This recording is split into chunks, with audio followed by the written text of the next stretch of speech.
The wheelchair rattled across the wooden platform, and Caleb Boone's world stopped turning. He'd sent for a wife, strong, capable, ready for ranch life. Instead, destiny rolled toward him in polished wood and iron wheels, carrying a woman whose spine was straighter than most men standing. The crowd held its breath. His twins stared. And somewhere between his clenched jaw and her unflinching gaze, the entire town of Silver Butte, Montana waited to see if this war-scarred rancher would walk away, or stay and face the woman who couldn't walk at all. This is the story of two broken souls who learned that love doesn't need legs to stand on. Stay with me until the end and drop a comment telling me what city you're watching from. I want to see how far this story travels across the world. The spring wind carried promises it couldn't keep across the Montana Territory in 1879. It whispered through sagebrush and stirred the dust on Silver Butte Station's platform, where destinies were made and unmade with every arriving train. Caleb Boone stood at the edge of that platform, his broad shoulders casting shadows in the late afternoon sun, his calloused hands gripping his hat like it might escape if he loosened his hold. 43 years old, weathered by war and widowhood, Caleb had learned that hope was a luxury men like him couldn't afford. But desperation, now that was something he understood intimately. It lived in the morning struggle to braid his daughter's hair, in the burned suppers his son tried to salvage without complaint, in the silence that filled his house like an unwelcome guest that refused to leave. The advertisement had seemed straightforward when he'd placed it 3 months ago. Rancher seeks practical woman for marriage. Must be hardy, capable with children, willing to work. Remote location. Honest replies only. He'd received 17 responses. Most were flowery, full of romantic notions that would wilt under Montana's harsh sun faster than hothouse roses. But one letter had been different.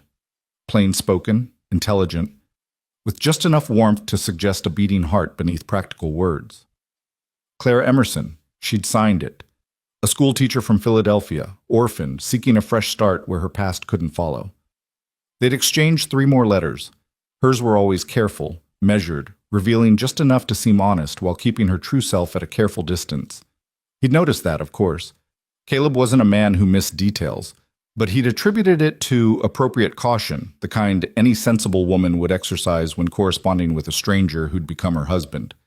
He hadn't asked for a photograph. That surprised some folks, but Caleb had his reasons. Beautiful women had always made him stupid. His first wife had proven that with devastating clarity. This time he wanted someone real, someone who could stand beside him not because of pretty words or prettier faces, but because life demanded it, and she was strong enough to answer. "Papa, is she going to be beautiful?" His daughter Sarah's voice pulled him from his thoughts. At 7 years old, she had her mother's dark curls and a heart too tender for the hard life they lived. "Beauty's not what matters, little bird," Caleb said, though his stomach was twisted tighter than a bronc rider's grip. "But is she going to be nice?" This from Samuel, Sarah's twin by 3 minutes, and her opposite in every way that mattered. Where she was soft, he was all sharp edges and suspicion, especially of anyone who might try to replace the mother he barely remembered. "We'll find out soon enough," Caleb answered, which was as close to honest as he could manage while his own doubts were eating him alive. The train's whistle cut through the afternoon like a knife through flesh, and Caleb felt every muscle in his body go rigid. This was it. The moment that would determine whether he'd made the biggest mistake of his life or the smartest decision since mustering out of the army. The locomotive rolled in trailing smoke and cinders, a massive iron beast that connected their small corner of Montana to the rest of the world, for better or worse. Caleb watched passengers begin to disembark. A cattle buyer he recognized, 2 miners heading for the hills, an older woman who was immediately swept up by waiting family. But no Clara Emerson. His jaw tightened. Had she taken one look at Silver Butte from the train window and decided to stay aboard? He couldn't blame her if she had. The town wasn't much to speak of. 24 buildings scattered along a dusty main street, most of them false-fronted and optimistic. The surrounding ranch land was beautiful, if you had eyes for that sort of thing, but harsh, unforgiving to those who couldn't adapt. "Papa, look!" Sarah's small hand grabbed his shirt sleeve, pulling with surprising strength. That's when he saw her. Or rather, he saw the wheelchair first, polished wood frame with iron wheels, rattling slightly as the porter maneuvered it across the junction between train car and platform. And sitting in that chair, straight-backed and proud as a queen on her throne, was a woman who could only be his mail-order bride. The platform went silent. Not the natural quiet that sometimes fell between moments, but the heavy-weighted silence of collective shock. Caleb felt it press against him like a physical force as every eye on that platform turned to watch. Eveline Dorset, though he didn't know her real name yet, wore a traveling dress of deep green that had seen better days but was clean and carefully mended. Her chestnut hair was pinned in a neat bun beneath a simple straw hat, and her face, while not classically beautiful, held something that made Caleb's breath catch despite himself. Intelligence, perhaps. Or maybe it was the absolute absence of apology in her expression as she surveyed the gathered crowd. She didn't cry, didn't plead, didn't offer excuses or explanations, just sat there with her hands folded calmly in her lap while the porter positioned her chair, her chin lifted at an angle that dared anyone to pity her. Caleb's mind went blank, completely, utterly blank. This couldn't be Clara Emerson. Clara Emerson was supposed to be capable, hardy, ready to work a ranch. Clara Emerson was supposed to— "Which one of you gentlemen is Caleb Boone?" Her voice carried clearly across the platform, cultured but not affected, with an underlying strength that suggested steel wrapped in velvet. Caleb's feet stayed rooted to the planks beneath them. Around him, he felt the town's attention shift, waiting to see what he would do. Some faces showed pity. For him or her, he couldn't tell. Others showed barely concealed satisfaction, the kind that came from watching someone else's troubles unfold like entertainment. "That's my papa!" Sarah's voice rang out clear and true before Caleb could stop her. His daughter had already slipped her hand from his and was running toward the wheelchair with the fearless curiosity of childhood. "Sarah, wait." But she was already there, standing directly in front of the strange woman, her head tilted at that particular angle she got when something puzzled her. "Why are you sitting like that?" Sarah asked with the brutal honesty that only children could manage. "Did you hurt your leg?" Caleb finally found his feet, moving forward to pull his daughter back and apologize. But the woman in the wheelchair spoke first. "Because," she said, leaning forward with a conspiratorial smile that transformed her entire face, "my horse just doesn't need feeding." The silence broke into surprised laughter, small at first, then growing as people caught the joke. Even Caleb felt the corner of his mouth twitch, despite the chaos spinning through his thoughts. "You have an invisible horse?" Sarah's eyes went wide with wonder. "The very best kind," the woman assured her. "Never throws a shoe, never bucks, and I've never once had to shovel anything it left behind." More laughter rippled through the crowd, but Caleb barely heard it. He was too busy trying to reconcile the woman before him with the careful, measured letters he'd received. This woman wasn't careful. She was bold, meeting the town's shock head-on with humor instead of shame. He made himself approach, made his legs carry him forward until he stood beside his daughter, looking down at the woman who'd traveled 1,000 miles to marry a man she'd never met. Up close, her eyes were gray. Not the soft, gentle gray of a cloudy sky, but the sharp, clear gray of winter ice. They met his directly, unflinching, and he saw intelligence there, and wariness, and something else he couldn't quite name, a kind of desperate hope that had been buried so deep it barely showed. "Mr. Boone," she said, and her voice was steady despite the white-knuckled grip she maintained on the arms of her wheelchair. "I'm Clara Emerson. I believe we've corresponded." The lie sat between them like a third presence, because whatever else this woman might be, Caleb was suddenly certain she wasn't Clara Emerson. Or if she was, she'd left out rather significant details in her letters. "Ma'am," his voice came out rougher than intended. "We should talk. Privately." Something flickered across her face. Fear, perhaps, or resignation. But she simply nodded and said, "Of course. Though I should mention that I've traveled for 6 days straight and would very much appreciate that conversation happening somewhere I might have access to water and a necessary room." It was such a practical, matter-of-fact statement that it caught him off guard. She wasn't begging or making excuses. She was simply stating needs that any human being would have after nearly a week on trains. "The hotel's 2 buildings down," Caleb heard himself say. "We can talk there while the children—" "I want to come," Sarah interrupted, her hand already reaching for the woman's chair. Can I push? I'm very strong. Samuel says I'm strong as a mule, but meaner. Sarah Grace Boone, Caleb started, mortified. But the woman laughed, a real laugh that seemed to surprise her as much as anyone else. Strong as a mule and meaner sounds exactly like what I need. What's your name, fierce one? Sarah. And that's Samuel hiding behind Papa like a scared rabbit. I am not. Samuel emerged from behind Caleb's leg, his face flushed with indignation. I'm not scared of anything. Good, the woman said seriously, because I'm going to need brave children if I'm to survive Montana. I've heard there are bears here, and wolves, possibly dragons, though my sources on that are unreliable. There aren't any dragons, Samuel said, but his suspicion had given way to reluctant interest. Are you certain? Because I packed dragon-deterrent herbs just in case. What kind of herbs? Samuel edged closer despite himself. That's a secret I only share with brave children who aren't scared of anything, she said with a perfectly straight face. Caleb watched his son step fully out from behind him, watched the way this strange woman looked at Samuel, not with the forced sweetness some folks used on children, but with genuine respect, as if he were a person whose opinions mattered. The hotel, Caleb repeated, his voice harder than he intended. Now. The command was for himself as much as anyone else. He needed space to think, needed to understand what exactly he was dealing with before the entire town witnessed whatever came next. The porter had disappeared, probably eager to distance himself from the awkward situation unfolding on the platform. Caleb found himself moving behind the wheelchair, his hands gripping the handles without conscious thought. I can manage myself, the woman said quickly. I don't need... The boardwalk's uneven, Caleb interrupted. And there's a step up to the hotel. Unless you'd rather I left you sitting in the street?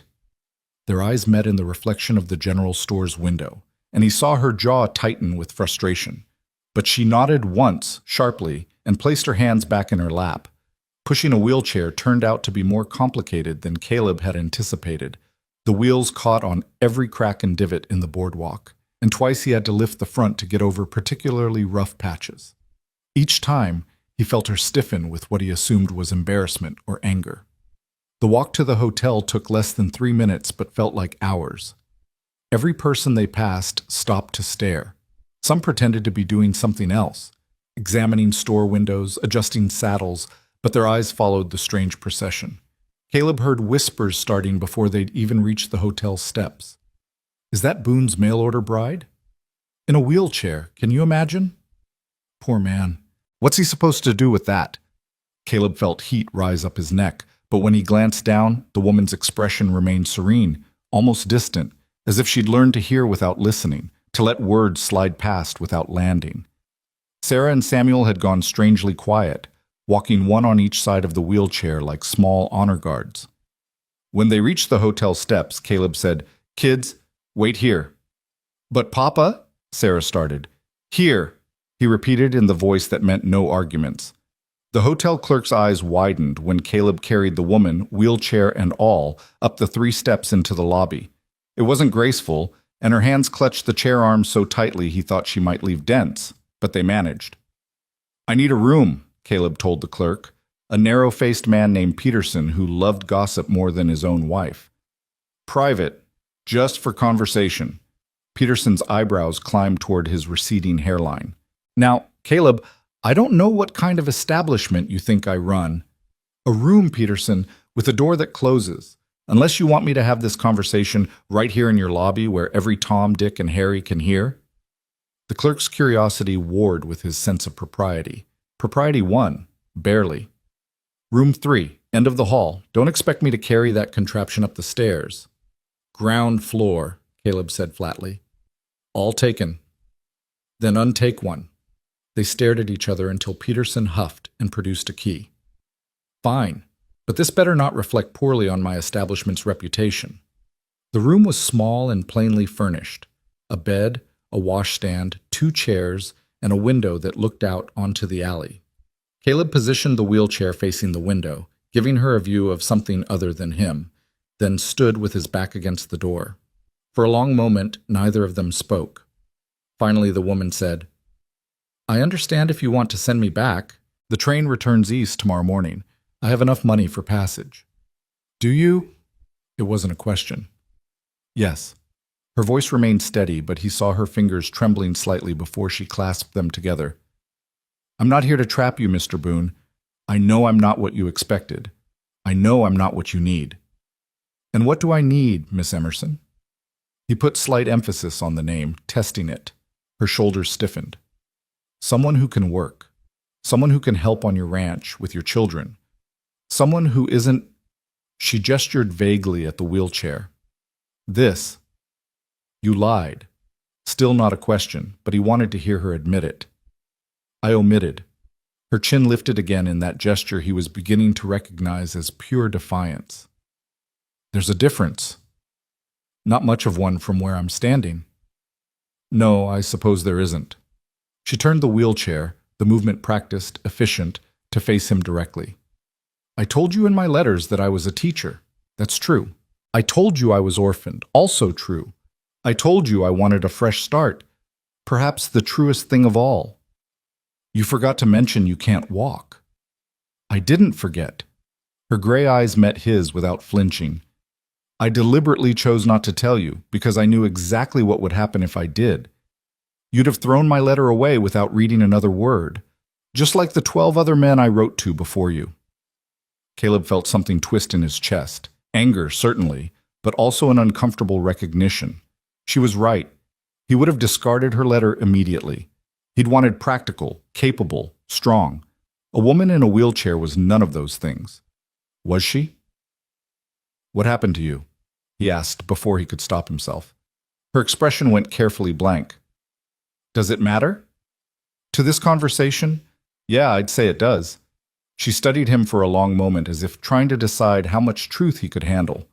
Finally, she said, I was 17. There was a fire. I got out. My legs didn't. The explanation was too simple, too practiced. Caleb had told enough lies during the war to recognize one when he heard it, but he let it pass for now. And you thought coming here, lying about who you are, marrying a stranger, that was a good plan? No, she said quietly. I thought it was my only plan. Do you have any idea what options are available to a woman like me, Mr. Boone? I can't work in a factory. The foreman won't hire me. I can't teach in most schools. The boards think I'm a distraction or an inspiration, neither of which is helpful. I can't even keep house for wages because no one trusts a cripple not to burn their supper or drop their babies. The word cripple came out harsh, angry, as if she were trying to hurt herself with it before he could. I'm educated, she continued, her voice rising slightly. I'm intelligent. I'm capable with children, good with numbers, can read Latin and French and enough Greek to translate Homer. I can cook, clean, mend, keep accounts. I can do everything any other woman can do. I just do it from a chair instead of standing. But none of that matters because people see this, she slapped the wheelchair arm, and decide I'm broken, useless, pitiable. She stopped abruptly, as if surprised by her own outburst. When she spoke again, her voice was controlled once more. I'm sorry. That was inappropriate. You have every right to be angry. You have every right to send me back. Just, please don't make me go today. Let me rest. Let me gather myself. Tomorrow, I'll take the train east, and you'll never hear from me again. Caleb found himself studying her, really studying her for the first time. She was younger than he'd expected, probably not yet 30. Her hands, he noticed, were callous despite their refinement. Workers' hands. Her dress was carefully maintained but showed signs of repeated mending. Pride in poverty, his mother would have called it. And her eyes. God. Those eyes held worlds of pain that had been carefully filed down into something manageable, something that could be carried without breaking. The children liked you, he heard himself say. She blinked, clearly caught off guard. They're lovely children. You should be proud. I am. They're also a handful and a half. Sarah talks to everyone and everything, including the chickens. Samuel doesn't trust anyone farther than he can spit. They drove off the last 3 housekeepers I hired. I'm not surprised. A small smile touched her lips. Sarah has the makings of a storyteller, and Samuel needs someone who'll see past his armor to the scared little boy underneath. The assessment was so accurate it made Caleb's chest tight. You got all that from 5 minutes on a train platform? I was a teacher, remember? You learn to read children quickly, or you lose control of the classroom. She paused, then added softly, and I recognize armor when I see it. I wear my own. Outside, Caleb could hear the sounds of Silver Butte going about its business. Horses in the street, someone hammering at the smithy, a woman calling for her child. Normal sounds of a normal day, while inside this room, his entire future was being rewritten. The smart thing would be to send her back, cut his losses, place another advertisement, try again. He'd look like a fool for a while, but folks would forget eventually. They always did. But something in him rebelled against that solution. Maybe it was the way she'd made Sarah laugh. Maybe it was how she'd seen straight through Samuel's defenses. Maybe it was just stubborn pride. He'd made a commitment, even if it was based on incomplete information, and Caleb Boone didn't go back on his word. Or maybe, whispered a voice in his head that sounded uncomfortably like his late wife, it was because this woman reminded him of himself, broken, hiding it, trying desperately to be more than what the world said he was. I have a proposal, he said finally. Her eyes widened slightly. I thought, a different proposal. A trial period. 1 month. You come to the ranch, help with the children, keep house as much as you're able. At the end of the month, if it's not working, for either of us, you take that train east with a paid ticket and $50 for your trouble. And if it is working, her voice was barely above a whisper, then we see about making this arrangement more permanent. You'd marry me? The disbelief in her voice cut deeper than any insult could have. Knowing about the chair? I'd marry someone who can handle my children and doesn't burst into tears the first time Samuel tells her he wishes she'd died instead of his mother. When she flinched, he added, he said that to the last housekeeper. She was gone within the hour. And you think I can handle that? But there was a spark in her eyes now, something that looked almost like hope. You handled a platform full of gawkers without flinching. You made my daughter laugh and got my son to come out of hiding. And you speak Latin, which is more education than anyone else in a 50-mile radius. He shrugged. Figure that's a better foundation than most marriages start with. She sat very still, and he could almost see her mind working through the offer, examining it from every angle for traps and pitfalls. Smart woman. No promises, she said finally. No expectations beyond room, board, and fair treatment. At the end of the month, we both have the right to walk away. She stopped, laughed bitterly. Poor choice of words. We both have the right to end the arrangement without guilt or obligation. Agreed. And I need you to understand something, Mr. Boone. Her voice went hard, almost fierce. I cannot do everything a normal wife would do. I can't work in a garden that requires me to kneel. I can't hang wash if the line is too high. I can't chase after children if they run from me. There will be things I simply cannot do, no matter how much I might want to. Can you cook? Yes. Keep accounts? Yes. Teach children their letters and numbers? Of course.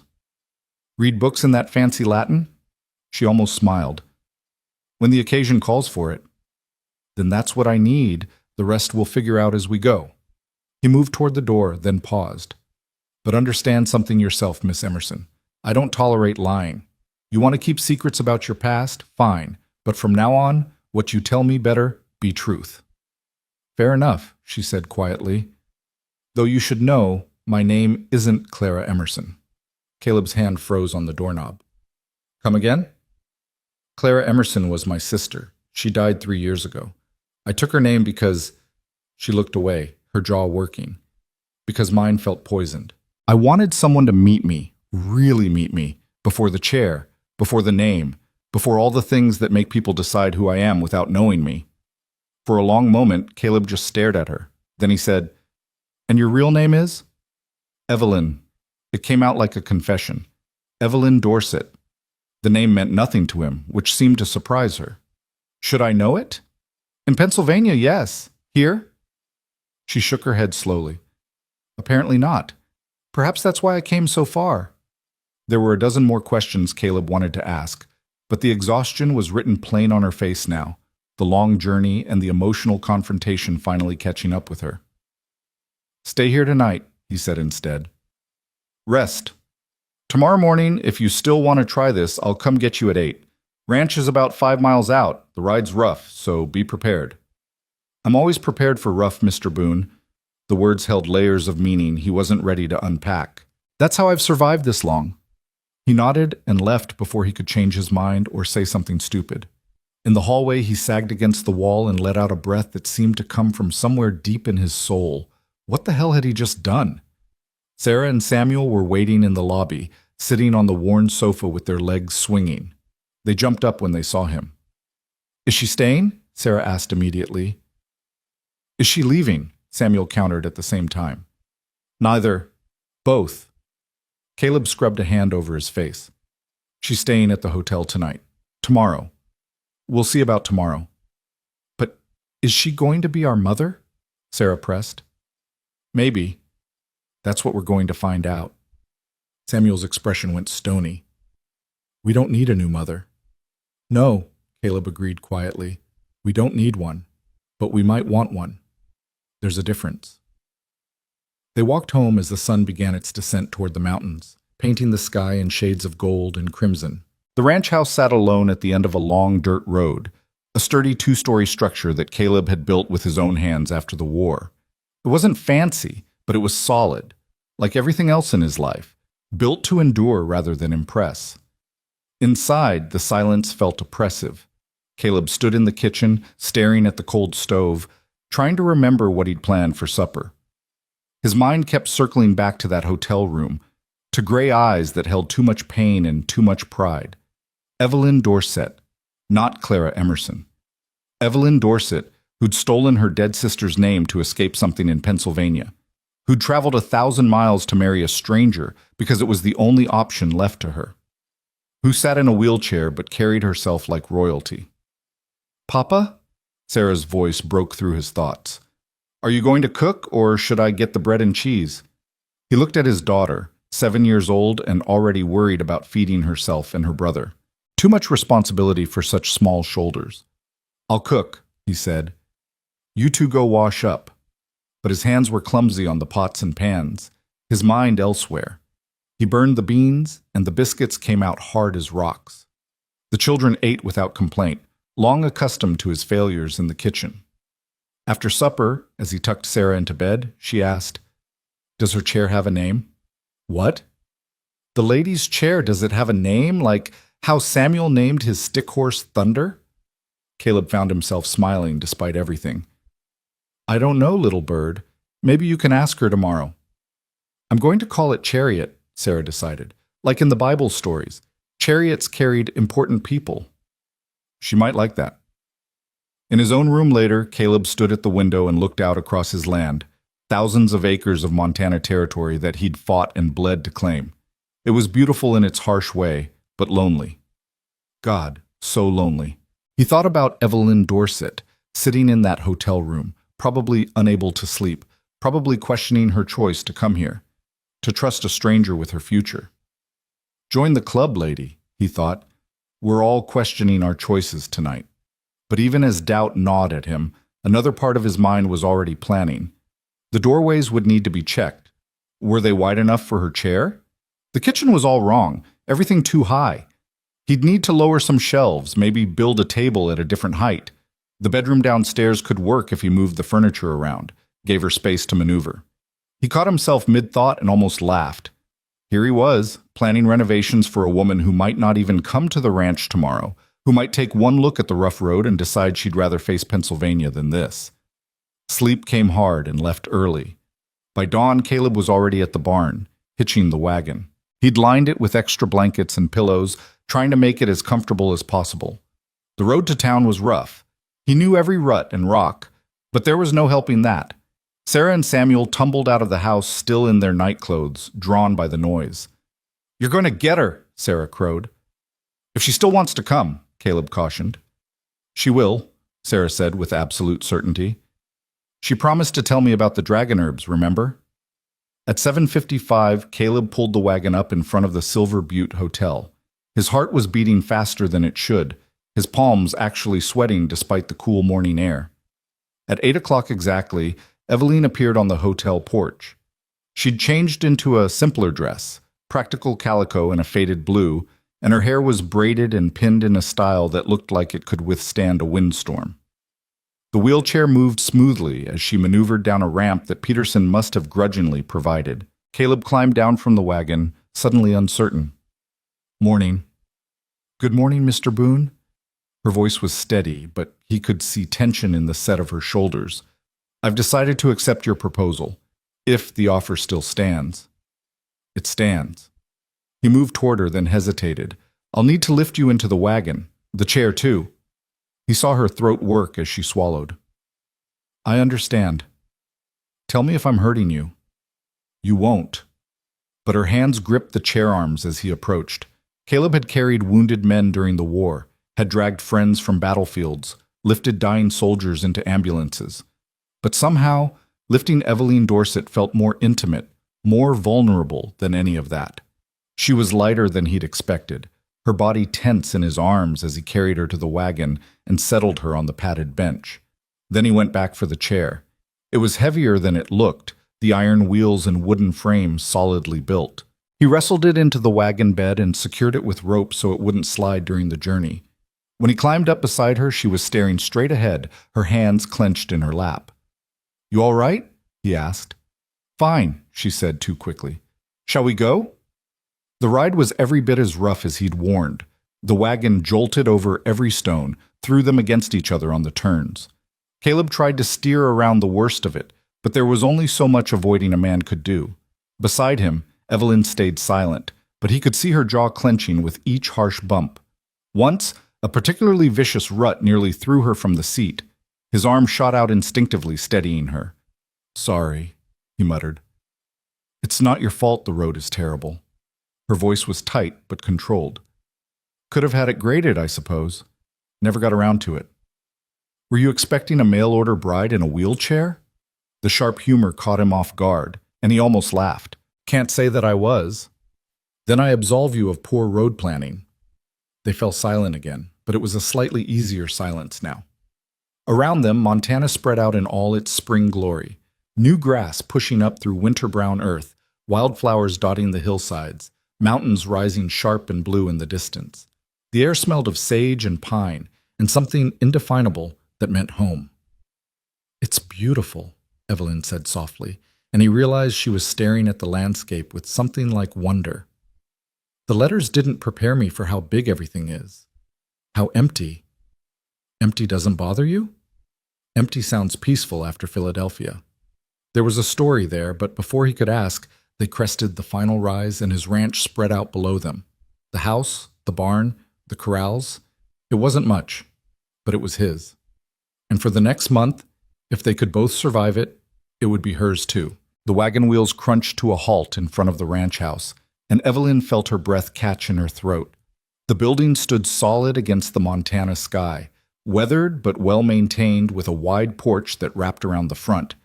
Smoke curled from the chimney, and chickens pecked in the yard with the indifference of creatures who knew they owned the place. Before Caleb could even set the brake, the front door burst open and Sarah came flying out, her nightdress replaced by a calico dress that matched Eveline's almost exactly. Samuel followed more slowly, hanging back near the porch rail with his arms crossed over his thin chest. "You came. You really came." Sarah reached the wagon, bouncing on her toes with excitement that made Eveline's heart clench unexpectedly.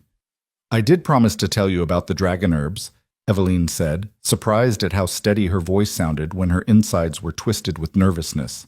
Caleb climbed down without a word and moved to the back of the wagon for her chair. Eveline watched him wrestle it down, noting the efficiency of his movements, the way his shoulders strained against his shirt. He was a strong man, built for hard work and harder living. She wondered what he'd looked like before war and loss had carved lines into his face. When he came for her, she forced herself to relax. This would be her life now, at least for a month, depending on the strength and goodwill of a man she barely knew. The thought made her want to laugh and cry at the same time. His arms slid beneath her knees and back, and she held her breath as he lifted her. For just a moment, she was pressed against his chest, could feel the steady thud of his heartbeat through the fabric of his shirt. Then he was settling her into the chair, his movements careful, almost reverent. "Thank you," she murmured. He just nodded and stepped back, his jaw tight. Sarah immediately claimed a position beside the wheelchair, one small hand resting on the arm like she was staking ownership. "Can I show you everything? Can I show you my room and the chickens and the barn cats and the creek and—" "Sarah Grace, let the woman catch her breath," Caleb interrupted, but his tone was gentler than his words. "She just rode 5 miles on the worst road in Montana." "Second worst," Samuel said from the porch, speaking for the first time since Evelyn had arrived. "The road to the McCready place is worse." "Fair point," Caleb conceded. He looked at Evelyn. "House tour first, I figure. Then we can work out sleeping arrangements and such." Sleeping arrangements. The words hung in the air between them, heavy with implication. Evelyn felt heat rise in her cheeks and was grateful when Sarah's chatter covered the awkward moment. "We have 3 bedrooms upstairs and one down here that used to be Papa's office, but he doesn't use it much anymore because mostly he just falls asleep at the kitchen table with his account books anyway." "Sarah," Caleb said, a warning in his voice. "Well, you do." But Sarah's grin was unrepentant. The porch presented the first obstacle. 3 steps, none of them designed with a wheelchair in mind. Evelyn had navigated worse. The boarding house in Philadelphia had 5 steps and no rail, but her stomach still knotted as Caleb approached. "I'm going to tilt you back," he said. "Easier than trying to carry everything at once." She gripped the arms of her chair and tried not to think about what would happen if he lost his hold. But his hands were steady on the handles, his strength evident as he lifted the front wheels and maneuvered her up the steps with a care that suggested he'd been thinking about this problem. The front door was wide enough, barely. Her wheels scraped the frame on both sides, and she had to tuck her elbows in tight. But then they were through, and she was rolling into what would be her home. The interior was cleaner than she'd expected for a household of 3 people without a woman's touch, but there was a pervasive air of neglect that came from people too tired to do more than the bare minimum. Dust gathered in corners. The windows hadn't seen a proper washing in months, maybe years. Mending sat in a basket by the cold fireplace, and the mantel held an arrangement of objects that suggested they'd been set down and never picked up again. A broken watch, 3 rocks, a bird's nest, 2 buttons, and what looked like a child's tooth. "It's not much," Caleb said, and she heard defensiveness creeping into his tone. "It's honest," Evelyn replied, which was true. This was a house where people lived and struggled and survived. There was dignity in that. "And it has good bones." Sarah tugged at her sleeve. "Come see the kitchen. That's where we spend most time because it's warmest, and Papa says the parlor is for fancy folks who don't exist out here anyway." The kitchen was large and clearly the heart of the home. A massive iron stove dominated one wall, with a work table in the center and shelves lining the other walls. Everything was too high for Evelyn to reach comfortably from her chair. The shelves, the counter, even the pump handle at the sink. She filed that information away, already calculating what she could and couldn't do.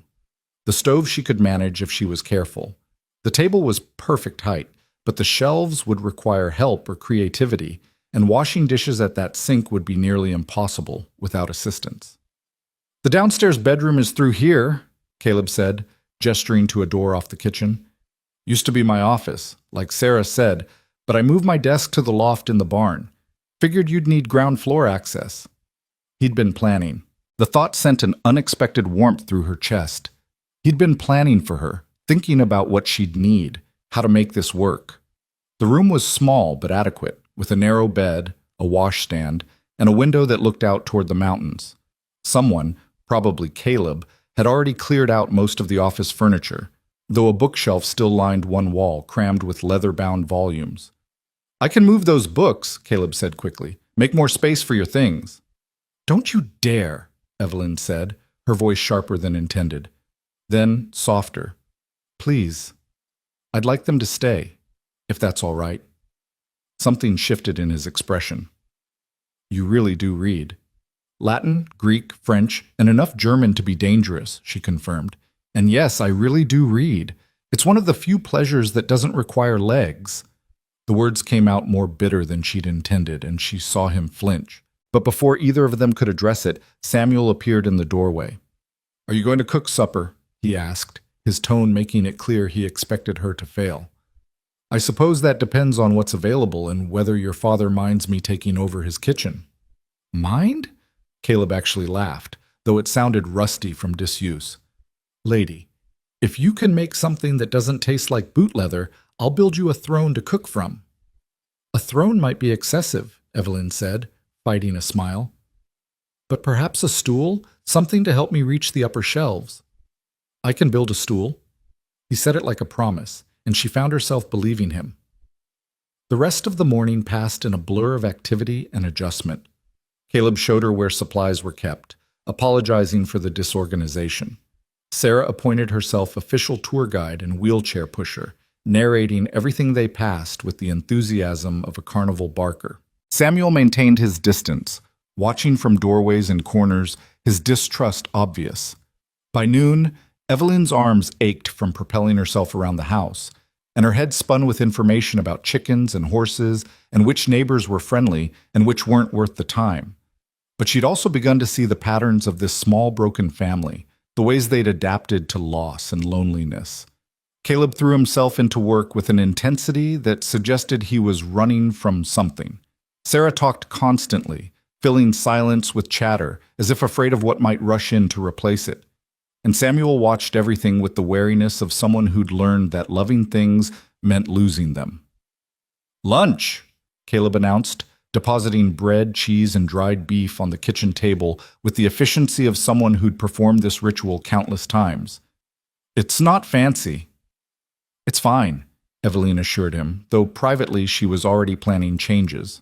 These people needed proper meals, needed someone to care about more than basic survival. They ate in awkward silence, broken only by Sarah's ongoing monologue about a chicken she'd named Princess Buttercup, who had strong opinions about the rooster. Evelyn found herself smiling despite her nervousness, despite the weight of Caleb's gaze when he thought she wasn't looking. After lunch, Caleb retreated to work in the barn, and Evelyn was left with the children.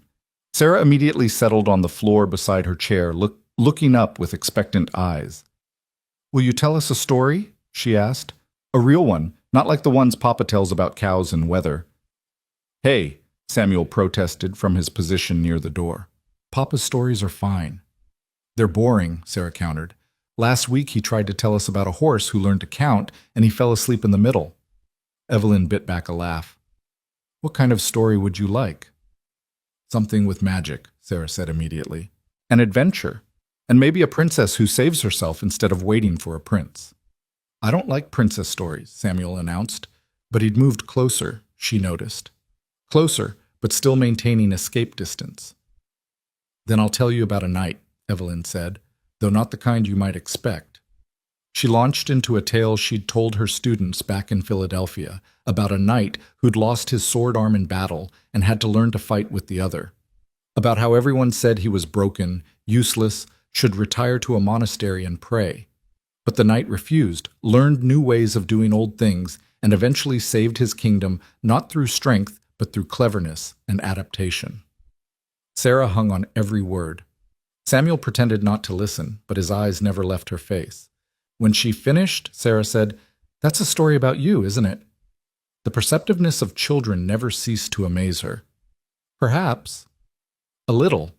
Papa says we're not supposed to talk about your chair," Sarah continued with the brutal honesty of the young.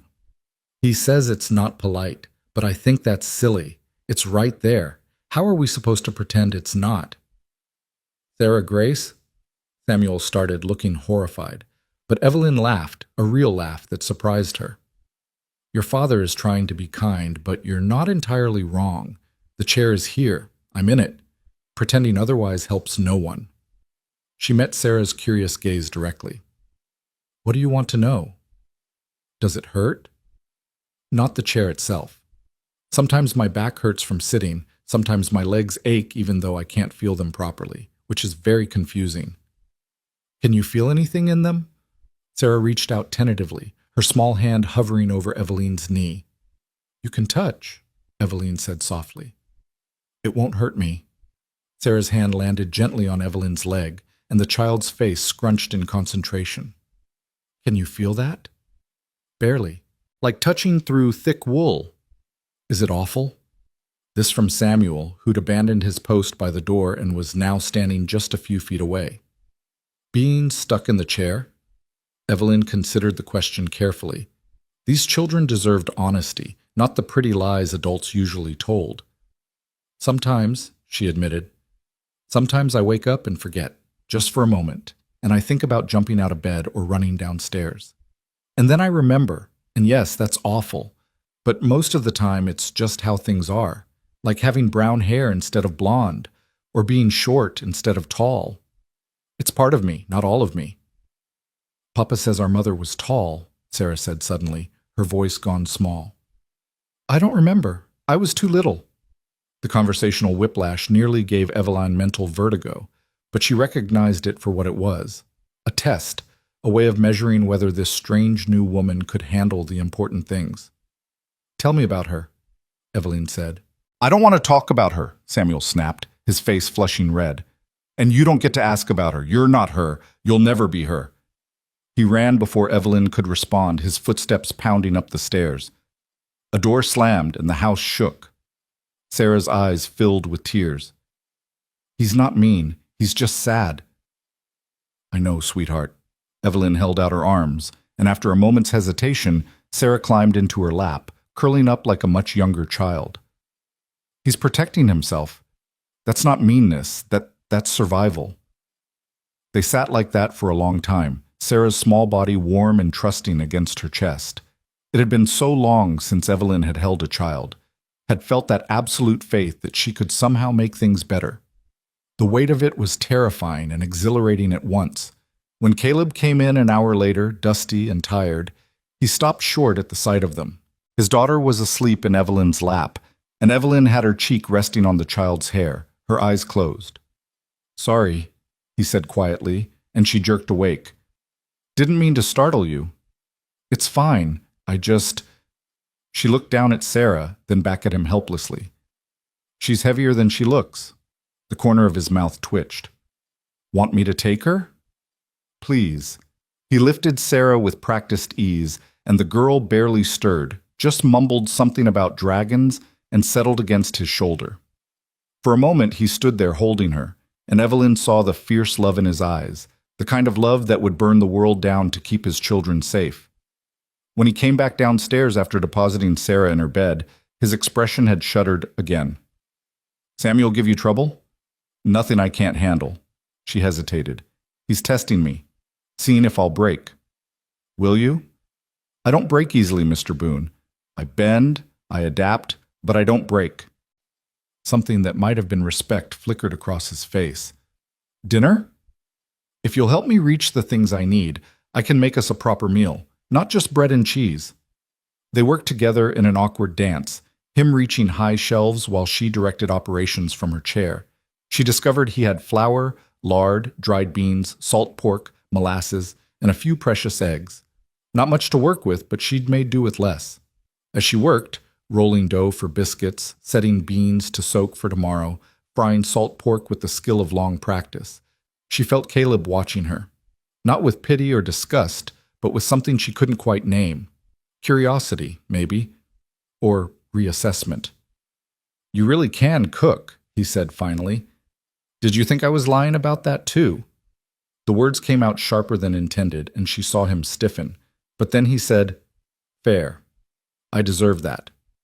They fell into silence again, but it was slightly easier now. Working silence, the kind that came from two people sharing a task even if they didn't yet share trust. Dinner was simple but hot, and Samuel emerged from his room when the smell of fresh biscuits wafted upstairs. He still wouldn't look at Eveline directly, but he ate 3 biscuits and 2 helpings of beans, which she took as a minor victory. After the meal, as Sarah helped clear plates and Samuel disappeared again, Caleb said, That was good. Best meal I've had since... He stopped, cleared his throat. In a long time. It's just basic fare. Still good. He stood, picked up his hat. I've got evening chores. You all right here? I've managed alone for 3 years, Mr. Boone. I think I can handle an evening. But after he left, the house felt bigger, emptier. Eveline wheeled herself to the parlor window and looked out across the darkening land. Somewhere out there, Caleb was doing whatever needed doing to keep this place running. In Philadelphia, she'd have been listening to her father hold court with his political cronies, or trapped in her room avoiding their stares.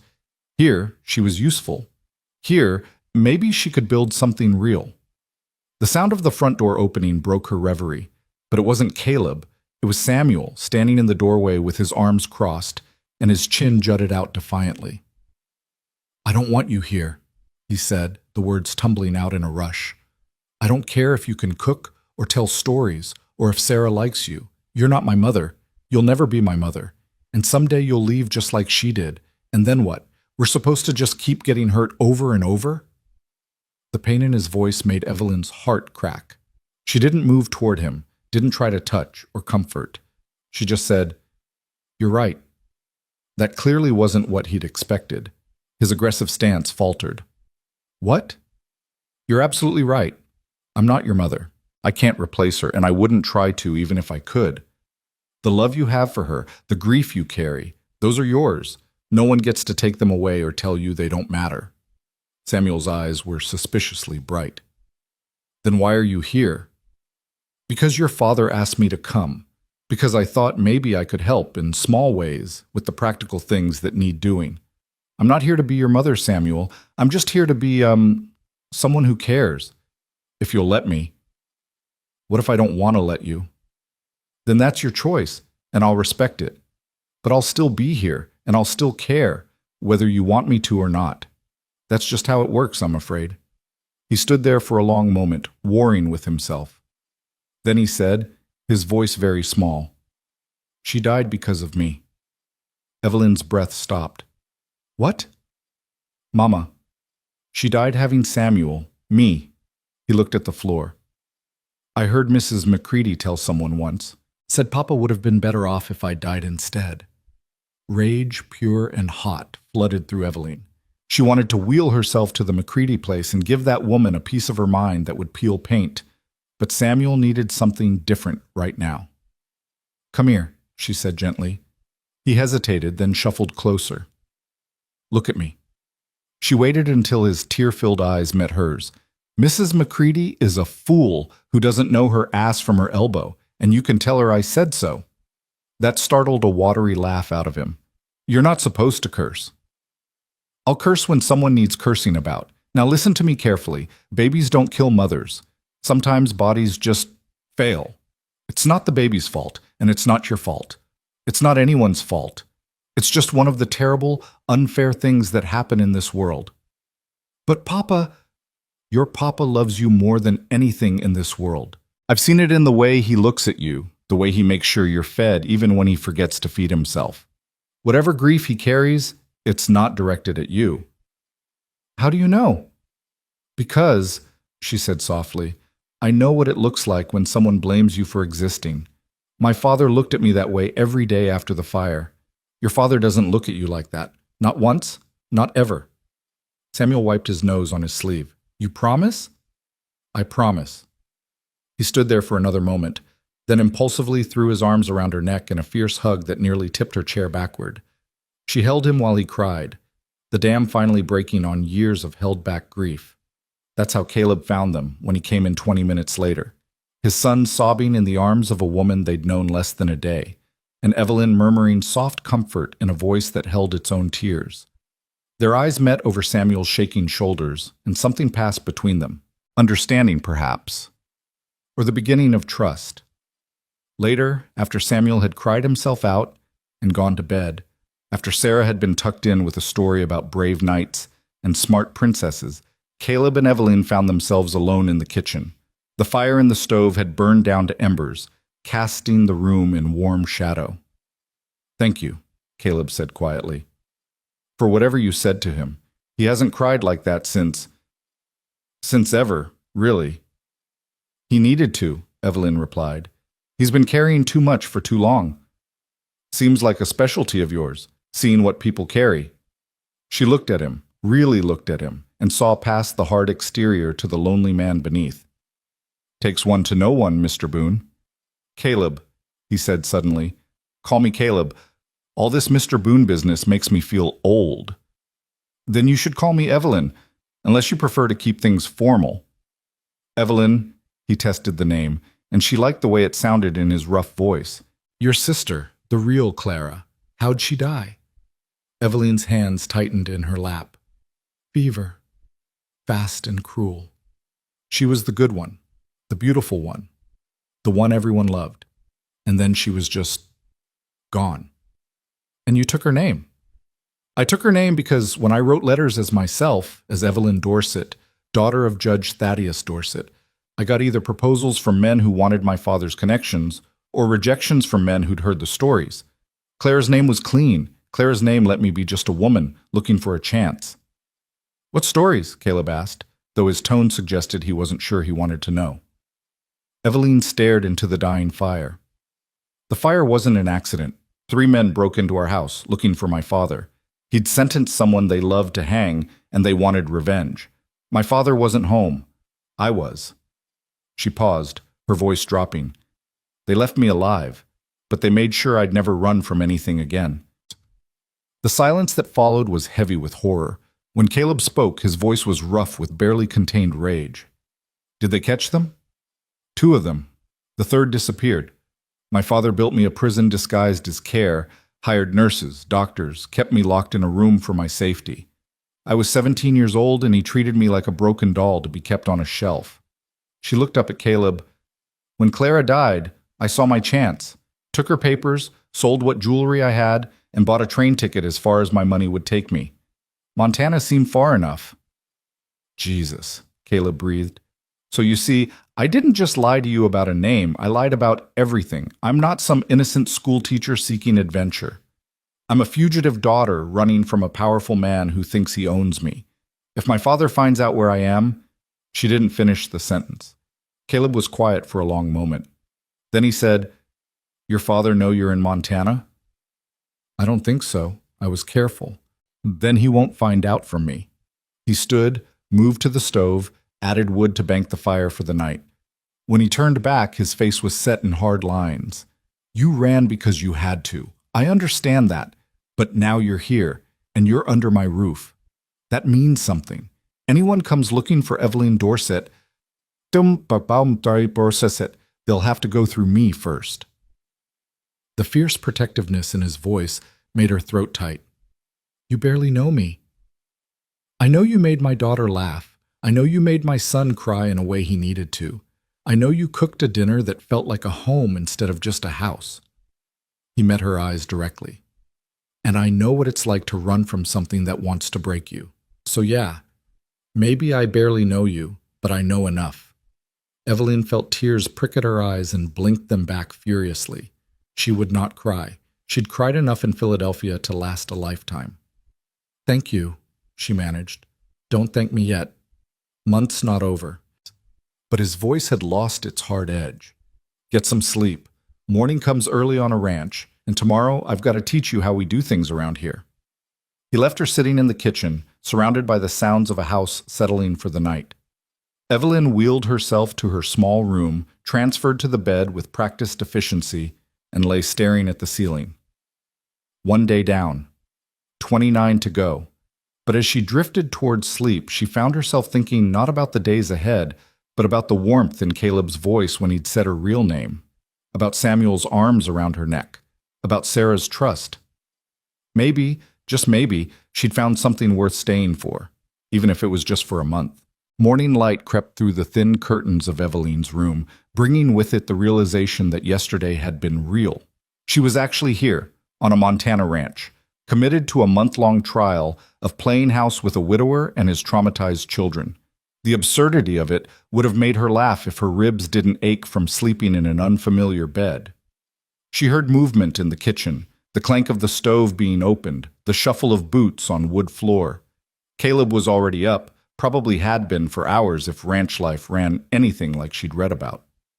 Evelyn transferred herself to the wheelchair with the practiced efficiency of 3 years' repetition, dressed quickly in her second-best calico, and braided her hair with fingers that trembled only slightly. When she wheeled into the kitchen, Caleb was standing at the stove with his back to her, doing something that involved a lot of clanging and muttered curses. The smell of burning reached her nose. "Good morning," she said, and watched him jump like she'd fired a gun. "Didn't hear you." He turned, and she saw he was holding a pan with what might have once been intended as eggs, but now looked more like leather. "I was trying to get breakfast started before you woke up." "I can see that." She moved closer, surveying the damage. "How long have those been cooking? 10 minutes? Maybe 15? They're supposed to be scrambled, I'm guessing. His jaw tightened with embarrassment.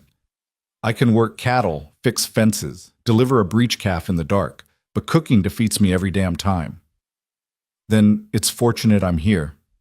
She maneuvered her chair to the stove, took the pan from his hands before he could protest, and scraped the ruined eggs into the slop bucket. Start over. Break 6 eggs into that bowl. Try not to get shell in them.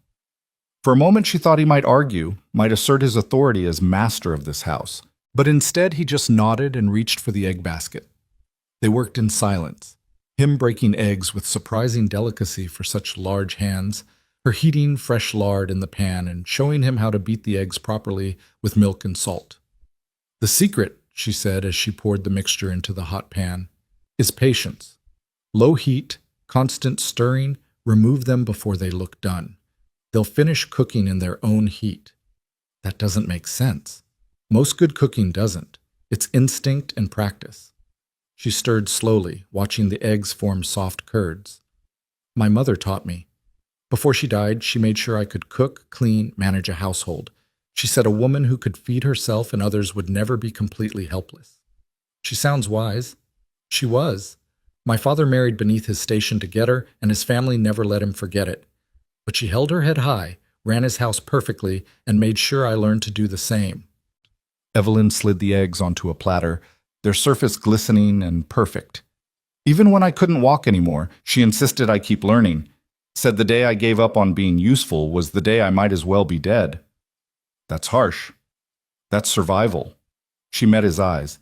She died 6 months after the fire. Heart gave out, the doctors said.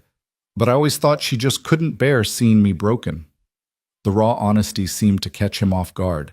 He opened his mouth, closed it, then said quietly, "You're not broken. You're adapted." Something warm unfurled in her chest at the words. Before she could respond, thunder sounded on the stairs, and Sarah burst into the kitchen still in her nightgown, her hair a wild tangle around her face. "It smells good! It smells so good! Is that real eggs? Samuel, get down here, we have real eggs!" Samuel appeared more slowly, his eyes still swollen from last night's crying. He wouldn't look at Evelyn directly, but he slid into his chair at the table without argument. Breakfast was a revelation for the Boone family. Real scrambled eggs, biscuits left over from last night and warmed in the oven, bacon fried crisp, and coffee that Caleb declared was the best he'd had in 5 years. Sarah talked nonstop, Samuel ate 3 helpings in silence, and Caleb kept glancing at Evelyn with an expression she couldn't quite decipher. After the meal, as the children scattered to their morning chores, Sarah to collect eggs, Samuel to feed the horses, Caleb lingered at the table with his coffee. "I need to ride out to check the fence lines in the north pasture," he said. "Won't be back until late afternoon. You going to be all right here alone with them? I survived yesterday, didn't I?" "Yesterday you weren't alone." He hesitated, his calloused fingers tracing the rim of his coffee cup. "Samuel's still testing you, and Sarah gets into everything when she's not watched. Last week she decided to give the barn cat a bath. Nearly drowned the poor creature and herself in the water trough." "I'll manage," Evelyn said with more confidence than she felt. "Besides, I need to start understanding how this household actually functions. Can't do that with you hovering." The corner of his mouth twitched. "I don't hover.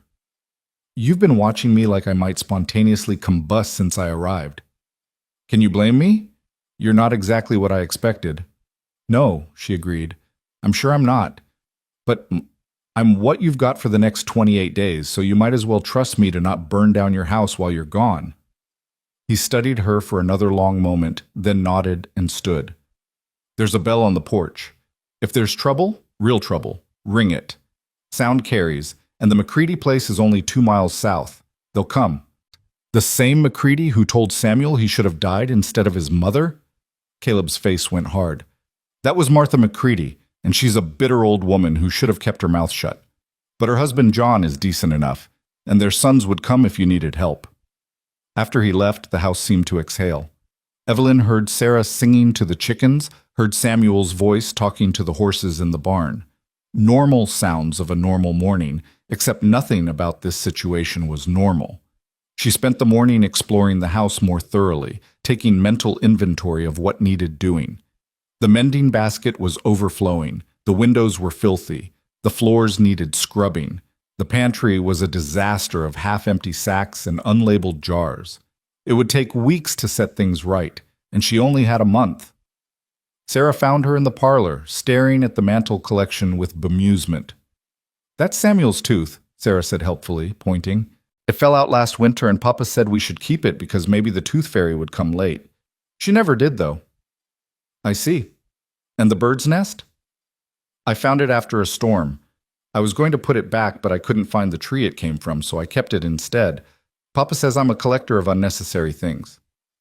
"I think collecting unnecessary things makes life more interesting," Evelyn said. "Though perhaps we could find a better way to display them. Do you have a box? Something special?" Sarah's eyes lit up. "Mama's jewelry box. Papa put it in the attic after she died, but he said Samuel and me could have it someday." "Then perhaps today is someday. Shall we ask your brother?" They found Samuel in the barn, mucking out stalls with the grim determination of someone performing penance. When Sarah explained their mission, his face shuddered. "That's Mama's," he said flatly.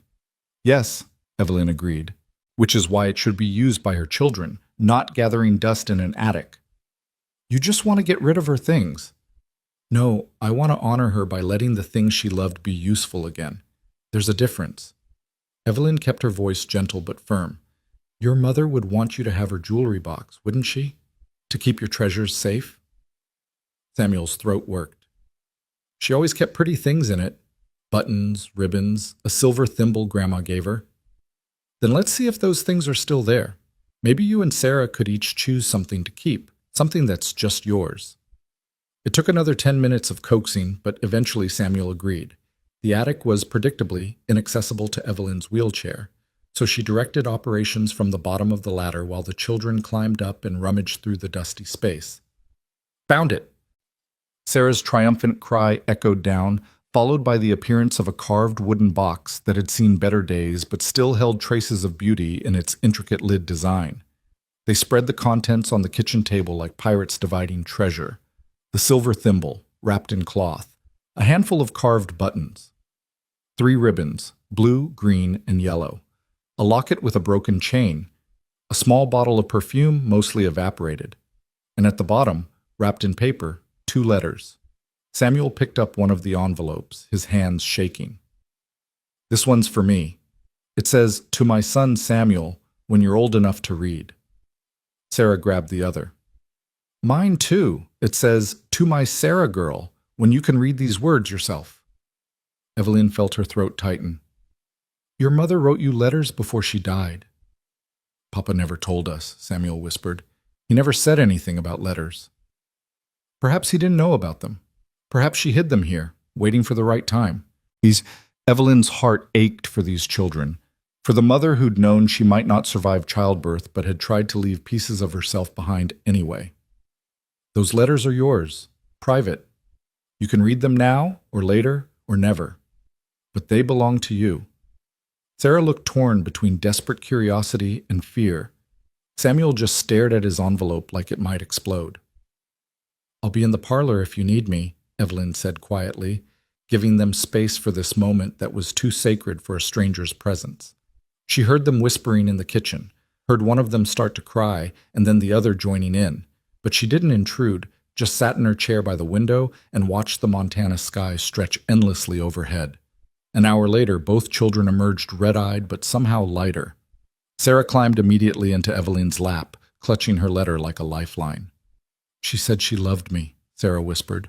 "She said I was her sunshine, and she hoped I'd grow up brave and kind and would always remember to laugh." "That sounds like a good mother," Evelyn said softly. Samuel hovered nearby, his letter folded and refolded in his hands. "She said I was strong.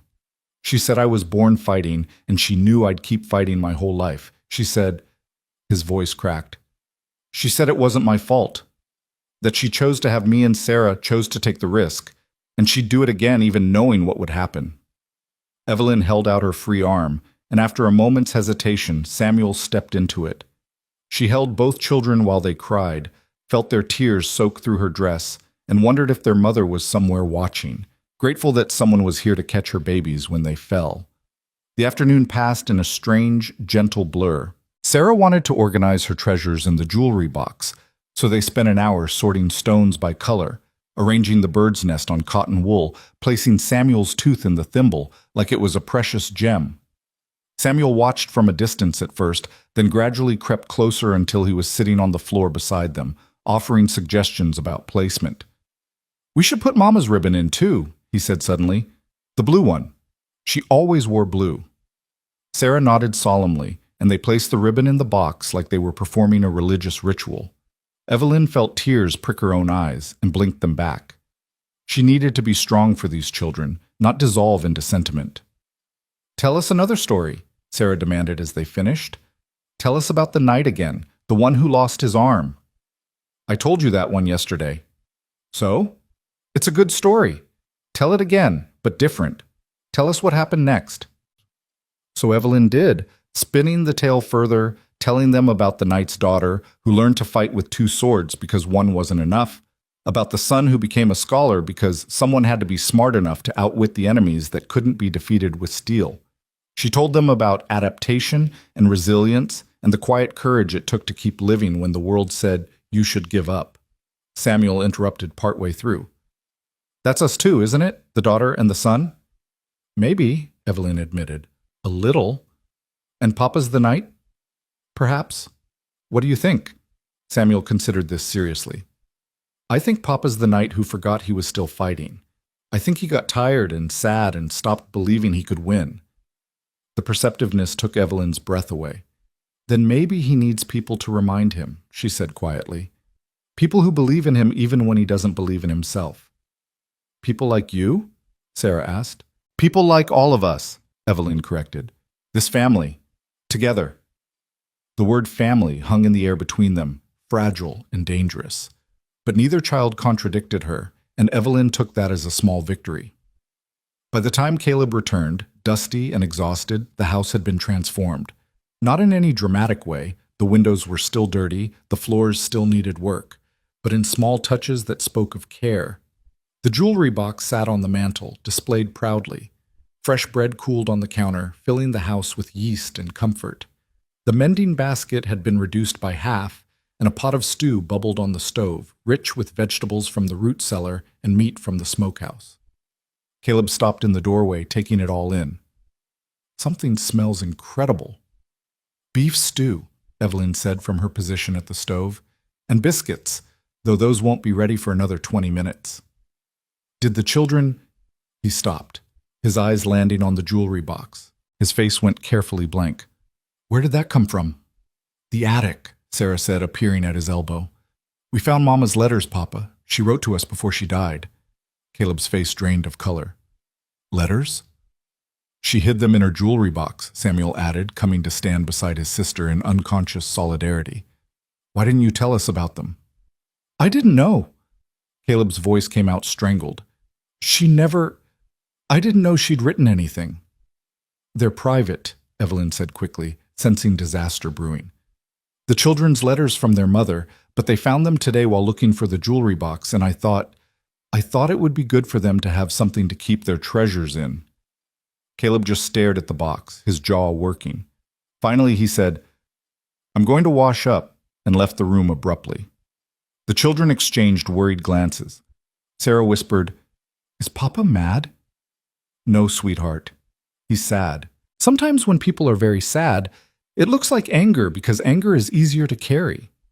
Evelyn kept stirring the stew, giving her hands something to do. "Give him time." But when Caleb returned 20 minutes later, his hair wet from washing and his expression carefully neutral, tension still radiated from him.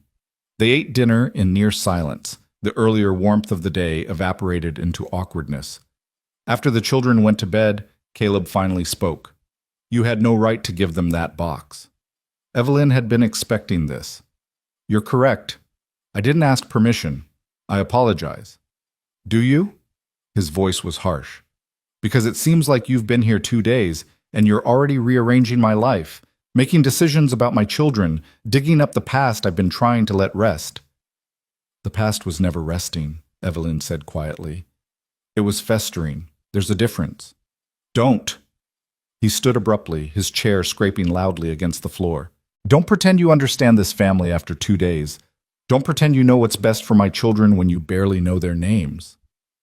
You're right, Evelyn said, keeping her voice level despite the hurt blooming in her chest. I don't understand. I don't know what's best. But I know those children needed their mother's words, needed to know she loved them, needed to stop carrying the guilt of her death like stones in their pockets. Samuel told you. It wasn't a question. He told me he thought he killed her, that Mrs. McCready said you'd be better off if he'd died instead. And he believed it, Caleb. He's 7 years old, and he believed he was a murderer. Caleb's fist came down on the table hard enough to make the dishes jump. That goddamn woman. I told her to stay away from my children, told her if she couldn't keep her poison to herself. It's not about Martha McCready, Evelyn interrupted. It's about a little boy who needed to hear that his birth wasn't his mother's death sentence, who needed his mother's words telling him he was wanted, chosen, loved. She leaned forward, willing him to understand. Those letters were a gift his mother left because she knew he'd need them. And you keeping them hidden, even accidentally, was causing more harm than good. You don't get to make those decisions. But some of the heat had left his voice. No, Evelyn agreed. I don't. This isn't my family, these aren't my children, and at the end of the month I'll be gone, and you'll go back to managing things however you see fit. But while I'm here, I'm going to do what I think is right. And if that means occasionally overstepping, then I apologize. But I won't apologize for giving those children their mother's love. They stared at each other across the kitchen table, and Evelyn saw the moment his anger cracked. He slumped back into his chair, suddenly looking every one of his 43 years. I miss her, he said, his voice raw. Every damn day I miss her. And that box, those things, they were hers. Looking at them feels like being stabbed all over again. I know, Evelyn said softly. Grief is like that. It ambushes you when you least expect it, but your children need to remember her without it destroying them. They need to know their mother as a person, not just as a ghost you're all too afraid to speak about. She was so alive, Caleb said, staring at nothing. Catherine. She laughed at everything, found joy in the smallest things. When she was pregnant, she was terrified. The doctor had warned her it would be dangerous, but she was also so excited. She wanted a big family, wanted the house full of children and noise and life. Tell me about her, Evelyn said, and watched surprise flicker across his face. Why? Because the children need to hear it. Because keeping her memory locked away doesn't honor her, it buries her. And because maybe you need to remember the good along with the grief. So he did. Sitting in that kitchen as the fire burned down and the night deepened outside, Caleb told stories about his wife. How they'd met at a dance, how she'd turned down his first 3 proposals because she said he needed to learn to ask properly, how she'd insisted on planting a vegetable garden even though the Montana soil fought her every step, how she'd sung while she cooked, how she'd read the children's stories every night, how she'd loved this hard land with a fierceness that matched his own. Evelyn listened, and as she listened, she felt something shift inside her chest. This was a man who had loved deeply and lost terribly. This was a man who'd spent 5 years trying to be both parents to children who deserved better than his stumbling attempts. This was a man who needed help, but was too proud and too hurt to ask for it. She would have liked you, Caleb said suddenly. Catherine. She would have appreciated how you see past the obvious to what's really there. I doubt that, Evelyn said. She'd probably have resented another woman in her kitchen, taking care of her children. No, she was practical above all else. She'd have been glad someone was here to help. He paused, then added quietly, I'm glad you're here, even if I'm terrible at showing it. The admission hung between them, tentative and true. Evelyn felt warmth spread through her chest despite her best efforts to remain detached. This was dangerous territory. She'd come here for practicality, for survival, not for connection. Caring about this man and his children would only make leaving harder when the month ended. But it was already too late for detachment. Somewhere in the last 2 days, she'd started to care despite herself. I should sleep, she said, suddenly needing distance. Morning comes early. Evelyn. He stopped her as she turned her chair toward her room. Thank you. For the letters. for seeing what I was too blind to notice. She nodded, not trusting her voice, and wheeled away before she could do something foolish like cry or confess that she was starting to care about this broken family more than was wise. In her small room, lying in the dark, Eveline stared at the ceiling and wondered what she'd gotten herself into. She'd come to Montana running from her past, looking for safety in anonymity. Instead, she'd found a widower with grief etched into every line of his face and 2 children who desperately needed someone to love them. 26 days left. 26 days to help this family heal enough to stand on their own. 26 days to guard her own heart against the dangerous possibility of belonging. Through the walls, she heard Caleb moving around the house, banking the fire, checking locks, performing the nightly rituals of keeping his family safe. She heard his heavy tread on the stairs, heard his boots hit the floor above her head. And she thought about how good it had felt to sit in that kitchen and listen to him talk about his wife without jealousy, without resentment, just with the understanding that love didn't die just because a person did. That Catherine Boone would always be part of this family, and that was as it should be. Eveline could work within those boundaries, could help without replacing, could care without claiming. She'd spent 3 years learning to live within the limitations of her body. Surely she could learn to live within the limitations of this situation, even if every instinct she had was screaming that she was already in too deep, that caring about the Boones would end in heartbreak, that the smart thing would be to take that train east before she got any more entangled in their lives. But Eveline had never been particularly smart when it came to her heart, and as sleep finally claimed her, she admitted to herself what she'd been denying since yesterday. She didn't want to leave. Not in 26 days, maybe not ever. The question was whether Caleb and his children would want her to stay, and whether she could survive the answer if they didn't. The next 2 weeks fell into a rhythm that felt both natural and terrifying. Eveline woke before dawn to help Caleb with breakfast, the kitchen filling with the smell of coffee and frying bacon, while they worked in companionable silence. The children tumbled downstairs with increasing enthusiasm as meals improved from survival rations to actual food. Sarah appointed herself Eveline's assistant in all things, chattering constantly while learning to knead bread and churn butter. Samuel remained cautious but had stopped looking at her like she might vanish at any moment. On the 8th day, Caleb built her the promised stool, a sturdy wooden platform on wheels that allowed her to reach the higher shelves without assistance. He'd stayed up past midnight in the barn working on it, and when he presented it at breakfast, Eveline had felt something dangerous bloom in her chest. "It's perfect," she'd said, running her hands over the smooth wood. "It's practical," he had corrected, but his ears had gone red with pleasure at her reaction. The house slowly transformed under her care. Windows were washed until they sparkled. Floors were scrubbed. The mending was finally finished, and she'd started making new shirts for Samuel, who was growing faster than his clothes could keep up. In the evenings, she read to the children from the books in her room, Homer in the original Greek, which made Samuel wrinkle his nose but Sarah found fascinating, and Shakespeare, which they both loved for the drama and sword fights. Caleb would sit nearby, pretending to work on his account books, but she'd catch him listening, his pen frozen mid-scratch, as she voiced different characters with theatrical flair she hadn't used since teaching in Philadelphia. On the 14th day, disaster nearly struck. Eveline was in the kitchen making preserves when she heard Sarah scream. Not the playful shriek of childhood games, but real terror that turned her blood to ice. She abandoned the boiling pot and wheeled toward the door as fast as her arms could propel her, nearly tipping the chair on the threshold. The scene that greeted her in the yard made her heart stop. Sarah stood frozen 3 feet from a coiled rattlesnake, its tail buzzing warning, its head raised to strike. The child's face was white with fear, tears streaming down her cheeks, but she had the sense to stand absolutely still. Samuel was running from the barn, shouting for his father. But Caleb was in the far pasture, too far away to help in time. The snake's head drew back, preparing to strike, and Eveline's mind went blank with panic. She had no weapon, nothing within reach except the heavy glass ink bottle she'd carried out to the porch that morning to write letters. Her hands moved before conscious thought could interfere, grabbing the bottle and hurling it with every ounce of strength she possessed. The bottle flew true. 3 years of practicing precision from a seated position paying off in the most unlikely way. It struck the snake just behind its head with a sickening crack, and the creature's body went rigid, then limp.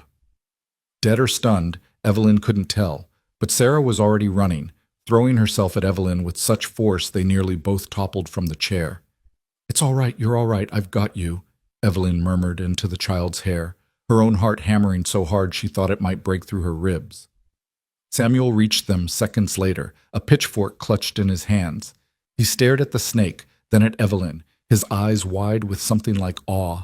"You killed it! You saved her!"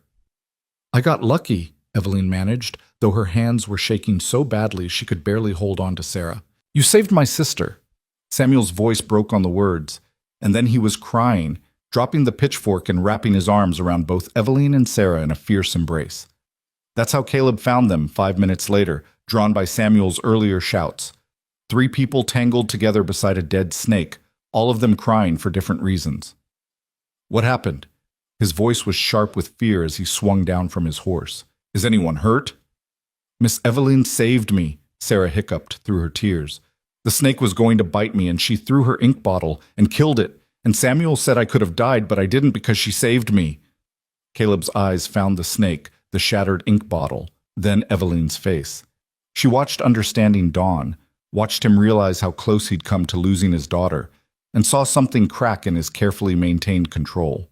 He knelt beside them, pulling all 3 into his arms without seeming to care about propriety or boundaries. Evelyn found herself pressed against his chest, could feel his heart racing, could smell horse and leather, and something essentially him. "Thank you," he said against her hair, his voice rough. "God, Evelyn, thank you." They stayed like that for a long moment, a knot of relief and fear and gratitude, until Sarah pulled back and said with the resilience of the young, "Can we keep the snakeskin? Samuel said rattlesnake skin brings good luck." The tension broke into startled laughter. Caleb stood, lifting Sarah with him, and extended his free hand to help Evelyn straighten her chair, which had tilted during the embrace. His fingers lingered on hers a moment longer than necessary. "We'll skin it," he promised Sarah, "and you can have the rattles too if you want." "I want Miss Evelyn to have them," Sarah declared, "for saving me." That evening, after the children were in bed and the excitement had finally died down, Evelyn found herself alone with Caleb on the front porch. He'd brought her tea, badly made but warm, and sat down on the steps near her chair. "I can't stop thinking about what could have happened," he said quietly. "If you hadn't been there, if you hadn't acted so fast." "But I was there," Evelyn interrupted gently. "And she's fine. Don't torture yourself with might-have-beens." "That's rich coming from you." But his tone was gentle, almost teasing. "I've seen the way you stare out at the land sometimes, like you're measuring all the distance between here and where you came from." She couldn't deny it. "Sometimes I wonder if my father's found out where I am, if he sent men looking, if one day I'll wake up and find myself being dragged back to Philadelphia to live in that gilded cage he built. Over my dead body." The fierceness in his voice surprised her. "I meant what I said before. You're under my protection now. Anyone wants to take you anywhere, they go through me first." "You barely know me, Caleb. Why would you fight for me?" He was quiet for so long she thought he wouldn't answer. Then he said, "My wife, Catherine, she used to say that family wasn't just blood. It was the people who showed up when you needed them, who stood beside you when things got hard, who made you want to be better than you were." He turned to look at her directly. "You've shown up for my children every day since you got here.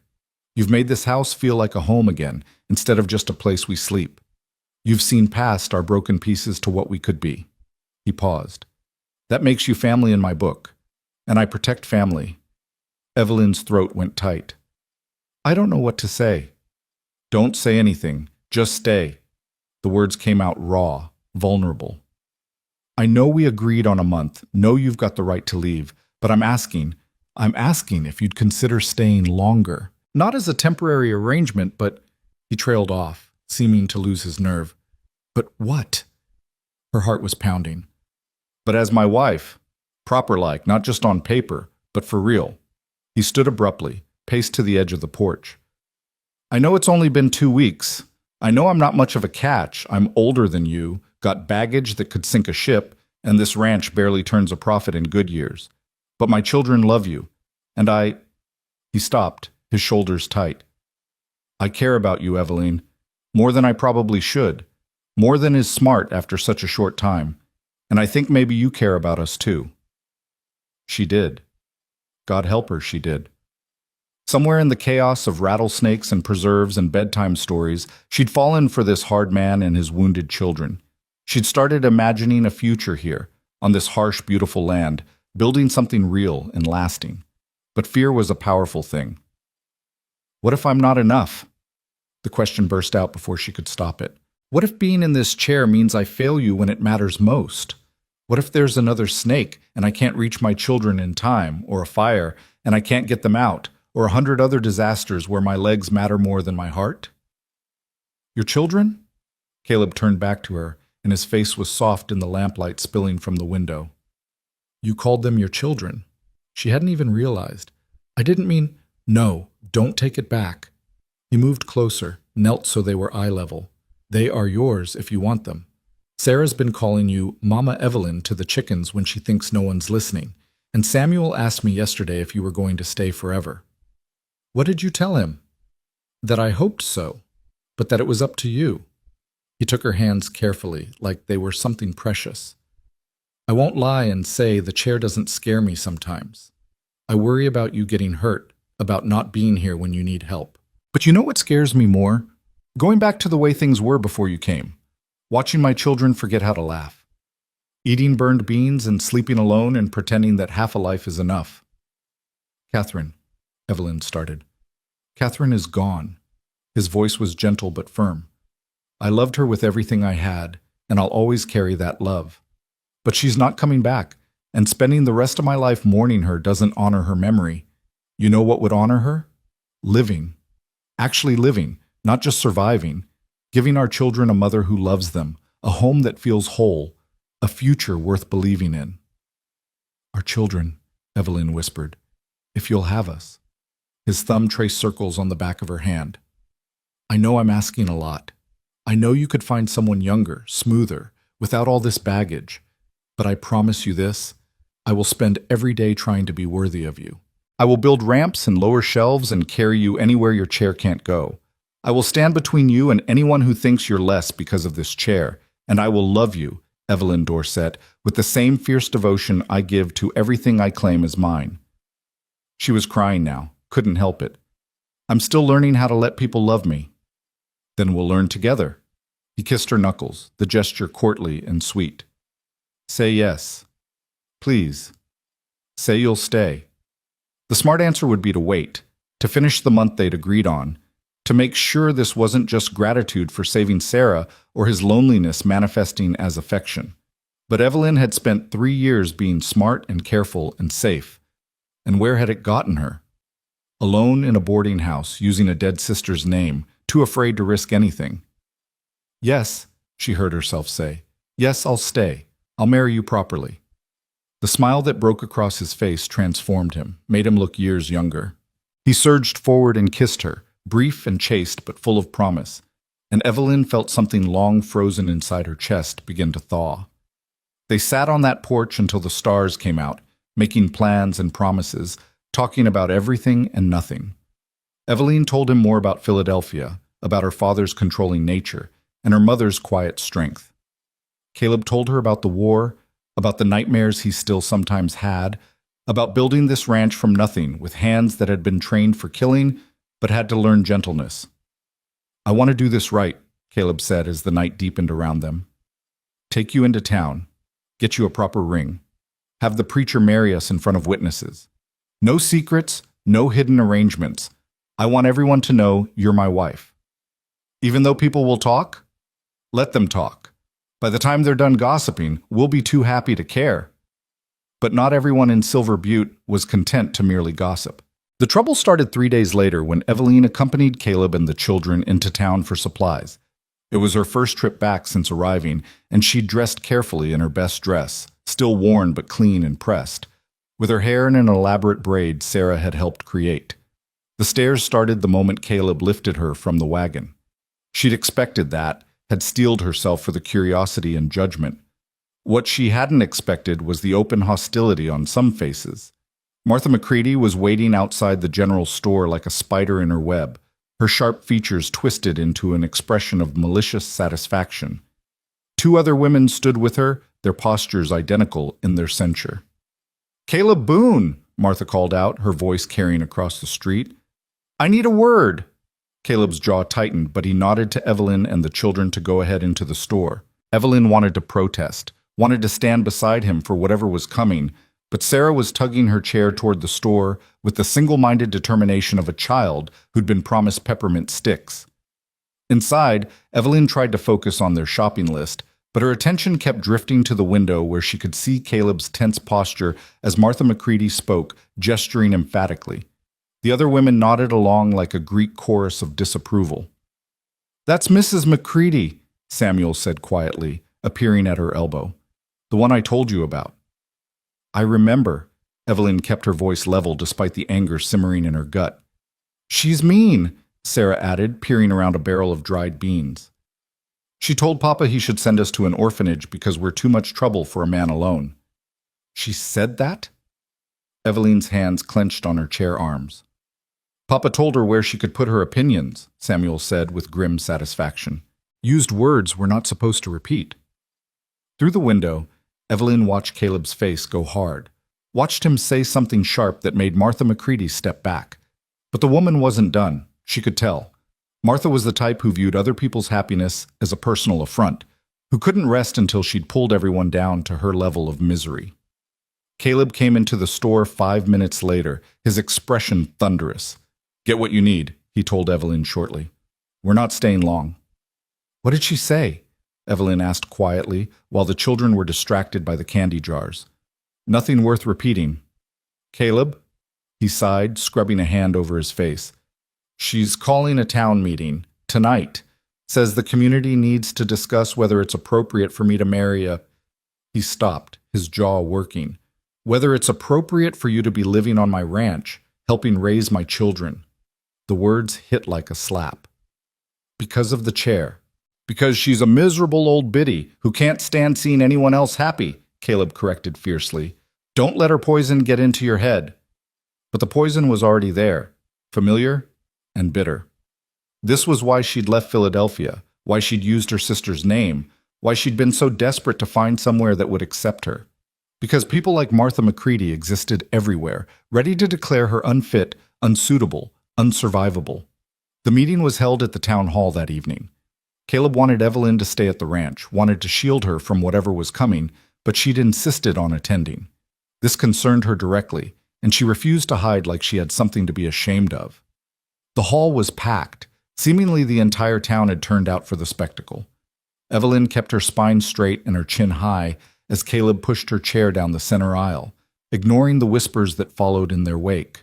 Sarah and Samuel flanked them like small guards, their faces set in identical expressions of defiance. Martha McCready stood at the front, flanked by her supporters. The town mayor, a balding man named Henderson, who looked like he'd rather be anywhere else, called the meeting to order. "I believe Mrs. McCready requested this gathering," Henderson said wearily. "Martha, you have the floor." Martha stepped forward, her eyes glittering with righteous fervor. "Thank you, Mayor. I'll be brief. We all know Caleb Boone is a respected member of this community, a veteran, a rancher, a man who's weathered terrible tragedy." Her voice dripped false sympathy. "Which is why it pains me to see him making such a grave mistake." "Get to the point, Martha," someone called from the back. "The point," Martha said sharply, "is that Mr. Boone intends to marry this woman." She gestured at Evelyn like she was pointing out vermin. A woman who cannot walk, cannot work, cannot fulfill the basic duties of a wife and mother. A woman who will be nothing but a burden on a man who already has too much to bear. The words landed like stones, and Evelyn felt each one. But she didn't look away, didn't give Martha the satisfaction of seeing her flinch. "Furthermore," Martha continued, gaining momentum, "she's been living in his house, alone with him, and those children, for weeks now, without marriage, without chaperone, without any thought for propriety or decency. It's a scandal, and as upstanding members of this community, we have a responsibility to speak out against—" "That's enough." Caleb's voice cut through Martha's speech like a blade. He stood, moving to stand beside Evelyn's chair, one hand coming to rest on her shoulder. "You've made your point. Now sit down and let me make mine." Martha's mouth pinched tight, but she sat. The hall went silent. Caleb looked around at the assembled townspeople, his expression hard. You all know me. Known me for 10 years since I came here after the war. I've never asked this town for anything I didn't earn. Never expected charity or special treatment. I work hard, pay my debts, and raise my children the best I can. Heads nodded around the room. So when I tell you that Evelyn Dorset is the best thing that's happened to my family in 5 years, I expect you to take me at my word. His hand tightened on Evelyn's shoulder. You want to talk about what a wife and mother should be? Let me tell you what she's done in 2 weeks. She's cooked meals that made my children remember what a real home feels like. She's mended clothes, washed windows, kept accounts, and taught my kids more than I could in a year of trying. She saved my daughter's life when a rattlesnake would have killed her. She's given my son permission to grieve his mother properly for the first time since she died. His voice had gone rough with emotion. So don't you dare stand there and tell me she's not capable. Don't you dare suggest she's a burden. She's stronger than most men I know, including half the ones in this room. But Caleb, Martha tried to interrupt, her condition, Caleb said flatly, is that she can't walk. That's it. She can think, feel, love, teach, cook, clean, and do just about anything else that matters. The only thing she can't do is stand up. And you know what? I've got 2 working legs. I can stand for both of us when standing matters. Someone in the back started clapping. Then another person joined in, and another, until half the hall was applauding and Martha McCready's face had gone purple with rage. This isn't over, Martha hissed. People need to know the truth about her, about who she really is. Evelyn's blood ran cold. How could Martha know anything about her past? Unless... The truth? Caleb's voice had gone dangerous. What truth would that be, Martha? I wrote to contacts in Philadelphia, Martha said, a nasty smile spreading across her face. Asked around about a Clara Emerson. Funny thing, there's no record of any Clara Emerson matching her description. But there is a record of Evelyn Dorset, daughter of Judge Thaddeus Dorset, the same Evelyn Dorset who disappeared 3 months ago and is being actively searched for by her father. The room erupted. Evelyn closed her eyes, feeling the life she'd been building crumble around her. Of course Martha had investigated. Of course she'd found out. And now everyone knew she was a liar and a runaway, and Caleb would realize he'd been defending someone who'd been deceiving him from the start. But Caleb's hand didn't leave her shoulder. If anything, his grip tightened, anchoring her. So she used a different name, he said calmly. So what? Martha sputtered. So what? She lied to you. She's been lying to everyone. And her father has every right to... Her father, Caleb interrupted, his voice gone cold, has no rights over a grown woman. And if Judge Dorset thinks he can come to Montana and take her anywhere she doesn't want to go, he's welcome to try, though I can't promise what kind of welcome he'll receive. You're threatening a judge? Martha looked delighted. I'm stating facts. Evelyn is here of her own free will. She's committed no crime, and she's under my protection. Caleb looked around the room, meeting eyes directly. Anyone who has a problem with that can take it up with me, personally. The threat was clear, and Caleb Boone was not a man anyone wanted to face in a personal dispute. Mayor Henderson cleared his throat. I think we've heard enough. Martha, your concerns are noted, but Mr. Boone is right. Miss Dorset is a grown woman who's broken no laws. If she chooses to marry him, that's their business. He banged his gavel. This meeting is adjourned. The crowd began to disperse, some people stopping to shake Caleb's hand or nod respectfully at Evelyn, but others left with Martha McCready, their faces set in judgment. Outside, Evelyn finally let herself shake. I'm so sorry. I should have told you about my real identity from the start. I should have... Stop. Caleb knelt beside her chair, taking her cold hands in his warm ones. I knew you were running from something. I knew you had secrets. And I chose to trust you anyway, chose to believe that whatever you'd left behind, you had good reason. My father will come, Evelyn said, her voice barely above a whisper. Martha's letter means he knows where I am now. He'll come, and he'll try to take me back, and he has money and influence, and I have a ranch full of hands who'd ride into hell for me, a town that mostly respects me, and a mean streak a mile wide when it comes to protecting what's mine. Caleb cupped her face gently. Let him come. Let him try. I meant what I said in there. You're under my protection now, and I protect what's mine. Sarah and Samuel had stayed close, listening. Now Sarah said fiercely, "We won't let anyone take you away, Mama Evelyn." The casual use of Mama made Evelyn's heart clench. "Sweetheart, I'm not. We haven't even." "You're ours," Samuel said with the absolute certainty of childhood. "Papa said so, and what Papa says goes." Caleb smiled despite the tension. "I did say that, didn't I?" He stood, brushing dust from his knees. "Let's go home. We've given this town enough to gossip about for one night." The ride back to the ranch was quiet, both children drooping with exhaustion from the emotional evening. Evelyn's mind raced with possibilities, each one worse than the last. Her father finding her father forcing her to return, her father destroying Caleb's reputation to punish them both. But when they reached the house and Caleb carried her inside, when she felt his arms steady and strong around her, some of the panic receded. "We should marry quickly," she said as he settled her in her chair, "before my father can interfere. If we're legally married, it's harder for him to claim I'm incompetent or need his guardianship." "We'll ride into town tomorrow," Caleb agreed. "Get the license, have the preacher do it. No fancy ceremony, but legal and binding." "You're sure?" Evelyn searched his face. "You're absolutely sure you want to tie yourself to this mess? Because once we're married, my problems become yours." "Evelyn." He knelt again, and she thought distantly that this man spent a lot of time on his knees around her. "Your problems became mine the moment I decided to keep you. The marriage just makes it official." He kissed her forehead gently. "Besides, I'm looking forward to having problems that don't involve burnt beans and lonely nights." Despite everything, she laughed. "Your standards are remarkably low. My standards," he corrected, "are exactly where they need to be." That night, lying in her small room, Evelyn stared at the ceiling and tried to believe that tomorrow she'd become Evelyn Boone, that she'd have a legal right to stay here, to be part of this family, to build a life that was truly hers. But fear whispered that it couldn't be this simple, that happiness like this didn't come to women like her, that somewhere her father was already planning how to destroy everything she'd found. She tried to silence the fear, tried to focus on Caleb's promises and the children's acceptance, tried to believe that love and determination could overcome money and influence. But experience had taught her that the world didn't work that way. And as she finally drifted into uneasy sleep, Evelyn couldn't shake the feeling that the worst was yet to come. Morning came too quickly, bringing with it equal measures of hope and dread. Evelyn dressed with trembling hands in the only good dress she owned, the green one she'd worn on the train.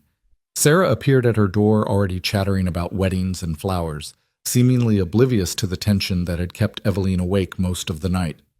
"Papa says we're going to town to make you officially our mama," Sarah announced, climbing onto Evelyn's bed. "He says after today nobody can say you don't belong with us." "That's the hope," Evelyn murmured, pinning her hair with fingers that refused to steady. "Are you scared?" The question was so direct, so innocently perceptive, that Evelyn had to pause. "A little," she admitted. "Big changes are always scary, even good ones."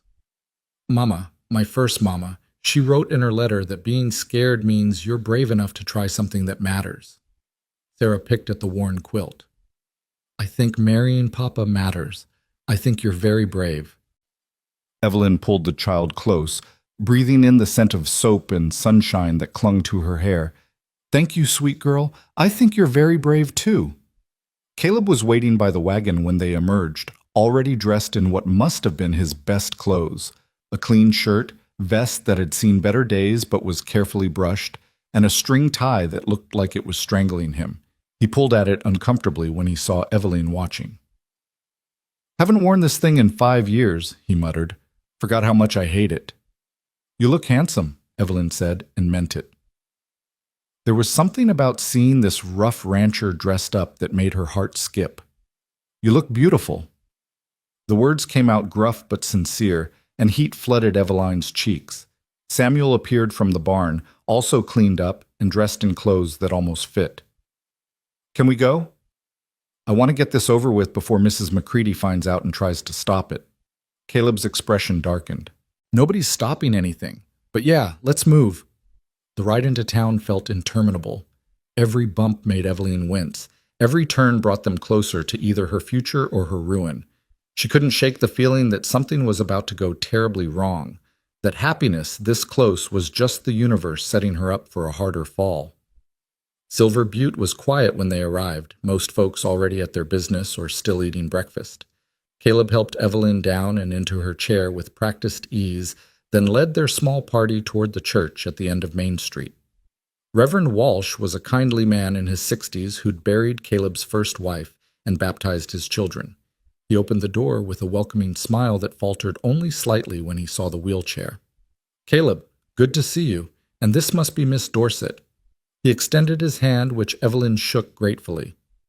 "I heard about the town meeting last night." Shame how some folks can't mind their own business. "We're here to get married," Caleb said without preamble. "Today, if you can manage it." Walsh's eyebrows rose.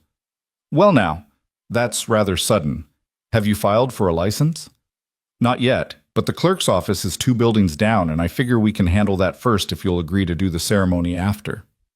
"It's highly irregular," Walsh said slowly, studying them both. Then his expression softened.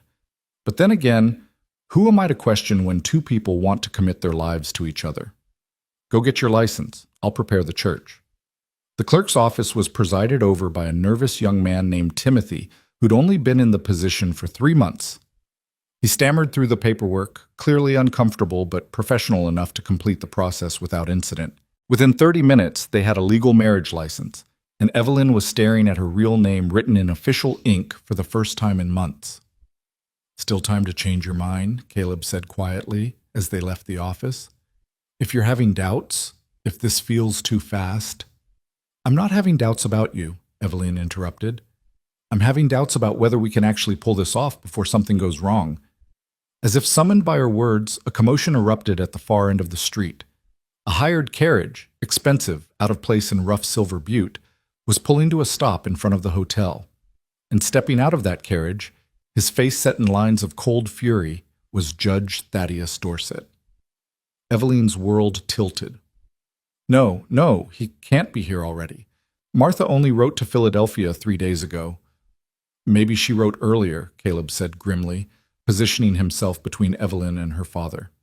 "Stay behind me." But Thaddeus had already spotted them. He strode down the boardwalk with the confidence of a man accustomed to people clearing his path, his expensive suit and polished shoes marking him as someone of importance. 2 men flanked him, hired muscle, from the look of them, thick-necked and mean-eyed. "Evelyn Marie Dorset," her father's voice carried the weight of courtroom authority. "You will come with me. Now." "I'm not going anywhere with you." Evelyn was proud that her voice didn't shake. "You're unwell, daughter. Clearly not in your right mind, running off to this godforsaken territory, living in sin with some rancher." "Watch your mouth." Caleb's voice was deadly quiet. "That's my soon-to-be wife you're talking about." Thaddeus's lip curled. "Wife? You think I'll allow my daughter to throw her life away on a dirt farmer who can barely keep his own children clothed? She's coming home where she belongs, where she can receive proper care." "Proper care?" Evelyn's fear was rapidly transforming into rage. "You mean locked in a room, drugged into compliance, treated like a shameful secret you can hide away? That's not care, Father. That's a prison." "You're hysterical." Thaddeus gestured to his hired men. "Gentlemen, if you would—" The men moved forward, but suddenly they weren't facing just Caleb. Samuel had grabbed the pitchfork from the wagon bed and stood with it raised, his young face set in fierce determination. Sarah positioned herself in front of Evelyn's chair, arms spread wide like she could physically block grown men. "You're not taking our mama," Sarah said, her voice high but unwavering. And from seemingly nowhere, townspeople began appearing.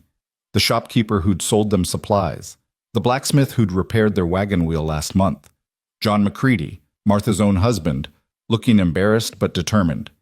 Even Reverend Walsh emerged from the church, his expression stern. "Judge Dorset," Walsh said, his gentle voice somehow carrying authority, "I don't know how things are done in Philadelphia, but here in Montana, we don't look kindly on men who threaten women who've done them no harm." "This is a family matter," Thaddeus spat. "No, sir," Caleb corrected. "This is a woman trying to escape a man who treated her like property instead of a person. And you'll find that Montana's full of folks who left the East for exactly that reason."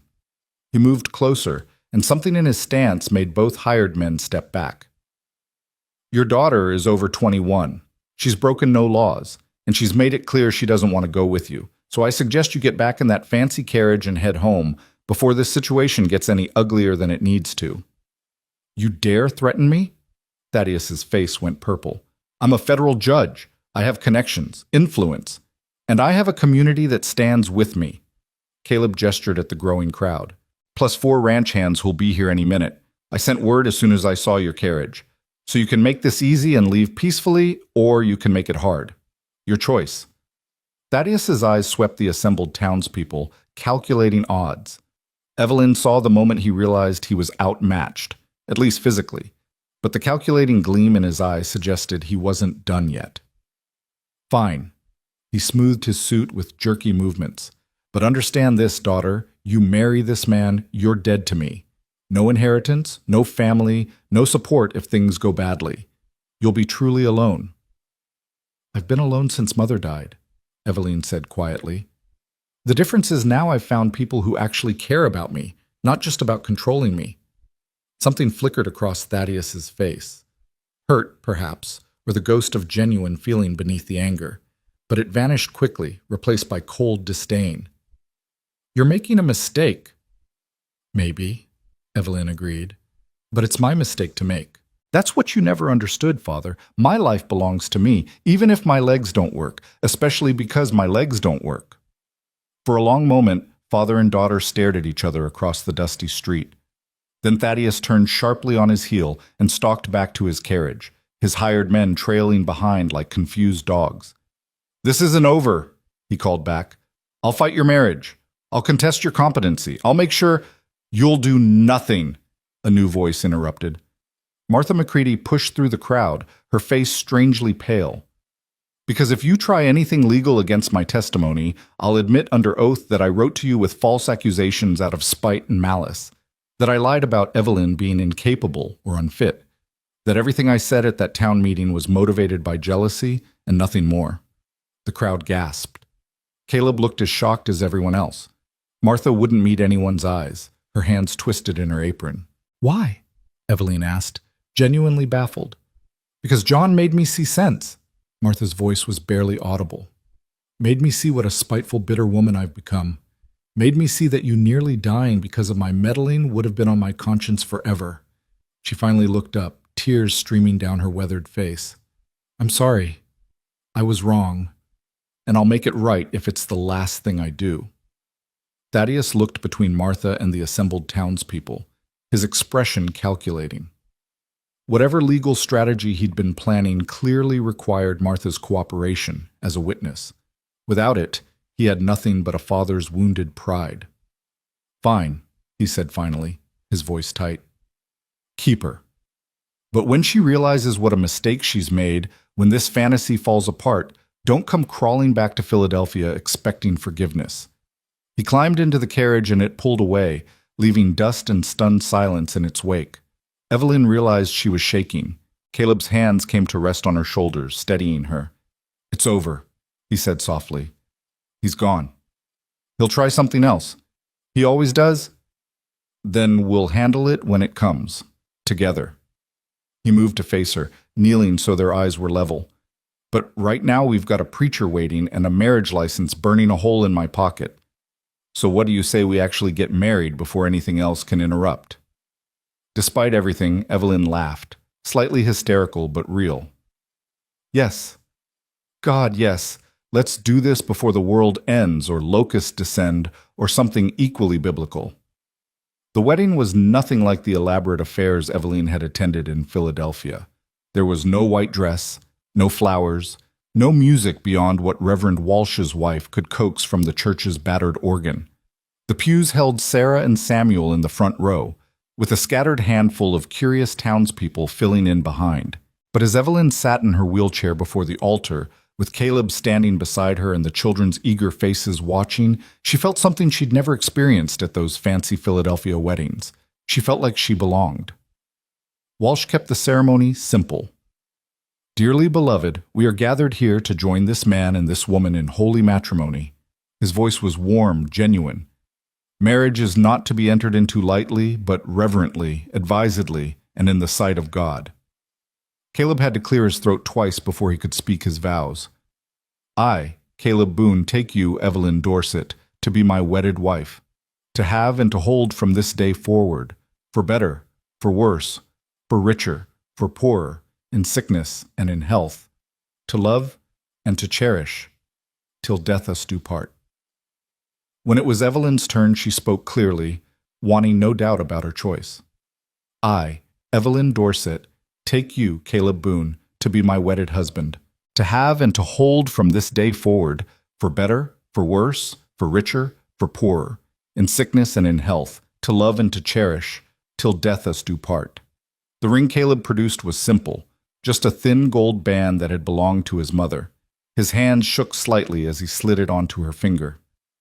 By the power vested in me by the territory of Montana, Walsh intoned, I now pronounce you husband and wife. Caleb, you may kiss your bride. Caleb hesitated, suddenly looking uncertain. They'd shared one brief kiss on the porch that night, but this was different. This was a promise being sealed in front of witnesses. I won't break, Evelyn whispered, and saw a smile tug at his mouth. He leaned down and kissed her, gentle at first, then deeper as she responded, her hands coming up to fist in his vest. Someone in the pews whistled. Sarah giggled, and when they finally broke apart, both slightly breathless, Samuel was grinning. Can we go home now? He asked. I'm hungry. The ride back to the ranch was markedly different from the morning's tense journey. Sarah sang at the top of her lungs, making up lyrics about weddings and dragons and cowboys. Samuel actually smiled, a real one that reached his eyes, and Caleb kept glancing at Evelyn like he couldn't quite believe she was real. You're staring, she said after the 5th time their eyes met. Can't help it. You're my wife now. I'm allowed to stare at my wife. That's a rather possessive way of looking at things. I'm a possessive man when it comes to things that matter. But his tone was teasing, gentle. Get used to it, Mrs. Boone. Mrs. Boone. The name settled over her like a blanket, warm and secure. She'd been Miss Dorset, then falsely Miss Emerson, then back to Miss Dorset. But now she was Mrs. Boone, with all the weight and wonder that title carried. The ranch appeared over the final rise, and Evelyn felt something in her chest expand. This was home now. Not a temporary stopping point, not a trial arrangement, but actually home. That evening, after a celebratory dinner where Evelyn made her best roast chicken and Sarah insisted on using Catherine's good china, the children were sent to bed early despite their protests. Caleb banked the fire while Evelyn cleared the dishes, working in comfortable silence. I should explain, Caleb said finally, about the sleeping arrangements. Evelyn's hand stilled on the plate she was drying. Oh? I don't expect, that is, I'm not assuming. He ran a hand through his hair, clearly frustrated. What I'm trying to say is, I know this marriage started as a practical arrangement, and I know things happen fast. So if you need time, if you want to keep your own room for a while, I understand. The offer was sweet, considerate, and completely unnecessary. Evelyn set down the plate and wheeled closer to where he stood by the fire. Caleb Boone, she said, watching firelight play across his face. Are you trying to tell me you're nervous about your wedding night? His ears went red. I'm not nervous. I'm being respectful. That's very noble of you. She reached out, taking his hand. But I didn't marry you for a business arrangement. I married you because I love you, even though I've only known you 3 weeks. Even though it's probably insane to fall in love this fast. Even though a smart woman would have been more cautious. You love me? His voice had gone rough. Yes, you stubborn man. I love you. I love how you kneel so we're eye level. I love how you built me a stool without me asking. I love how you defended me against my father and half the town. I love how you talk about your first wife without shame or secrecy. I love... He kissed her, cutting off the litany, and this kiss was different from the one in church. This was heat and promise and barely restrained need. When he pulled back, they were both breathing hard. I love you too, he said against her lips. Been fighting it for weeks, telling myself it was too soon, too fast. But I do. I love you, Evelyn Boone. The sound of her new name in his voice sent warmth flooding through her. Then stop being noble and carry me upstairs. His eyes darkened. Are you sure? I've never been more sure of anything in my life. What happened next was private, sacred, theirs alone. But later, lying in Caleb's bed with her head on his chest and his arms around her, Evelyn felt peace settle over her like she'd finally come home after a lifetime of wandering. Tell me something, Caleb said softly, his fingers tracing idle patterns on her shoulder. That story you told the kids, about the knight who lost his arm. How does it end? I haven't decided yet, Evelyn admitted. I've been making it up as I go. Well, I think he should win. Think he should find happiness despite everything the world threw at him. Think he should realize that losing one thing doesn't mean losing everything. That sounds like a good ending, Evelyn agreed. Though the best stories never really end, do they? They just keep going, finding new adventures. Like us? Like us. They fell silent, listening to the night sounds of the ranch, wind in the eaves, an owl calling somewhere distant, the creak of the house settling. Ordinary sounds that meant home, safety, belonging. Your father might still cause trouble, Caleb said eventually. Might contest the marriage or try legal maneuvering. Let him try. I'm not the helpless girl I was when I left Philadelphia. I have you now. I have Sarah and Samuel. I have a community that stood up for me today. She pressed closer. I'm not afraid anymore. Good, because I plan to spend the rest of my life making sure you never have reason to be afraid again. It was a promise he couldn't possibly guarantee. The world was too unpredictable, too harsh. But lying there in his arms, Evelyn chose to believe it anyway. Chose to believe that love and stubbornness could overcome anything, even federal judges and small-minded gossips. The weeks that followed fell into a pattern that felt like breathing. Evelyn truly became mistress of the ranch house, organizing and improving with Sarah as her eager apprentice. She taught both children their letters properly, drilled them in arithmetic and geography and history. She kept the books for Caleb's ranch accounts, catching errors that had been costing him money for years. And slowly, quietly, she and Caleb built a marriage that was real in every sense, learning each other's rhythms, fighting occasionally but always making up, finding ways to laugh even when things were hard. Martha McCready, true to her word, had written a formal retraction of her earlier accusations and sent it to Judge Dorsett with copies to the territorial governor. Whether it would prevent Thaddeus from trying further legal action remained to be seen, but at least Martha had tried to make amends. I still don't like her, Sarah declared one afternoon while helping Evelyn shell peas. But Papa says forgiveness is important even when it's hard. Your Papa is very wise, Evelyn agreed. And forgiveness doesn't mean forgetting. It just means not letting someone else's mistakes poison your own heart. Is that from one of your fancy books? No, that's from hard experience. Evelyn smiled at the girl. Sometimes the best lessons don't come from books at all.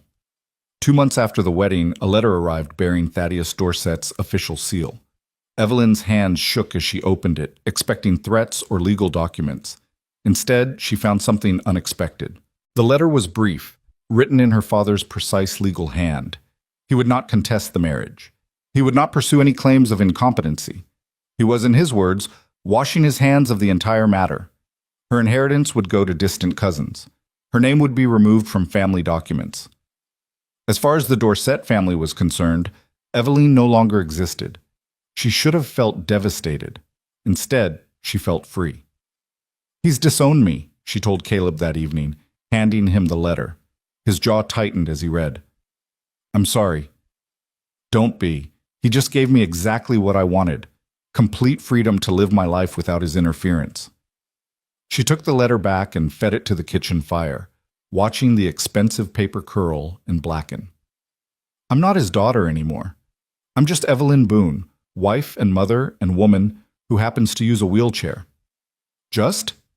Caleb pulled her close. Evelyn, you're the farthest thing from just anything. That night, lying in their bed, Evelyn found herself thinking about how far she'd come. From the helpless girl trapped in her father's house, to the desperate woman using a dead sister's name, to this, a woman with a family who loved her, a purpose that mattered, a life that was truly hers. The next morning dawned clear and perfect, One of those Montana days where the sky stretched endlessly blue and the air tasted of sage and possibility. Caleb came to breakfast with an unusual gleam in his eye. "I have something to show you," he said mysteriously. "All of you, get your coats." The children pestered him with questions during the walk to the barn, but he refused to explain. Inside, in the space where he usually kept tools and tack, stood something covered by a tarp. With ceremony, Caleb pulled the tarp away. Underneath was a modified buggy, lightweight, elegant, with a special seat mounted lower than normal and a ramp that could fold down from the back. The woodwork was beautiful, clearly the product of hours of careful crafting. "I've been working on it at night," Caleb explained as Eveline sat speechless. "Thought you might like to be able to drive yourself sometimes, not always dependent on me or the kids to get around. The seat's reinforced, the controls modified. You can operate everything with just your hands." Eveline couldn't speak past the lump in her throat. She wheeled closer, running her hands over the smooth wood. "You made this? For me? Seemed only fair. You've given us so much. Figured I should give something back." He helped her transfer from the wheelchair to the buggy seat, and she found it fitted her perfectly, every detail considered and planned. "Want to try it out?" With Sarah and Samuel cheering, with Caleb walking alongside offering advice and encouragement, Eveline guided the buggy out of the barn and into the yard. It was strange at first, learning the feel of the reins and the brake lever, but within minutes she was moving confidently. "Mama, you're driving!" Sarah's voice was pure joy. "I'm driving," Eveline echoed, wonder in her voice, and then louder, "I'm actually driving." She made a full circuit of the property, faster each time, laughing like she hadn't laughed in years. The wind in her face, the sun on her shoulders, the absolute freedom of moving under her own power, it was intoxicating.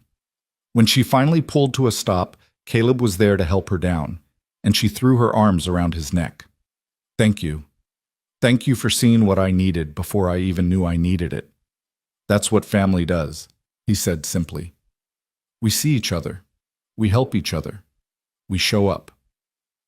That afternoon, as Eveline sat on the porch watching her children, because they were hers now, fully and completely, play with the barn cats, she found herself thinking about the story she'd been telling them.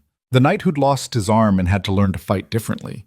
The children who learned that strength came in many forms. She knew how it ended now. It ended with the knight realizing he'd been looking at things wrong. That losing his sword arm hadn't made him less of a knight. It had made him a different kind of knight. The kind who understood that protection came in forms beyond fighting, that love was its own kind of courage, that family wasn't built on perfection, but on showing up day after day and choosing each other. It ended with the knight finding a kingdom worth defending, not through force of arms, but through stubborn devotion and the quiet heroism of daily care. It ended with the knight looking at his reflection and seeing not what he'd lost, but everything he'd found.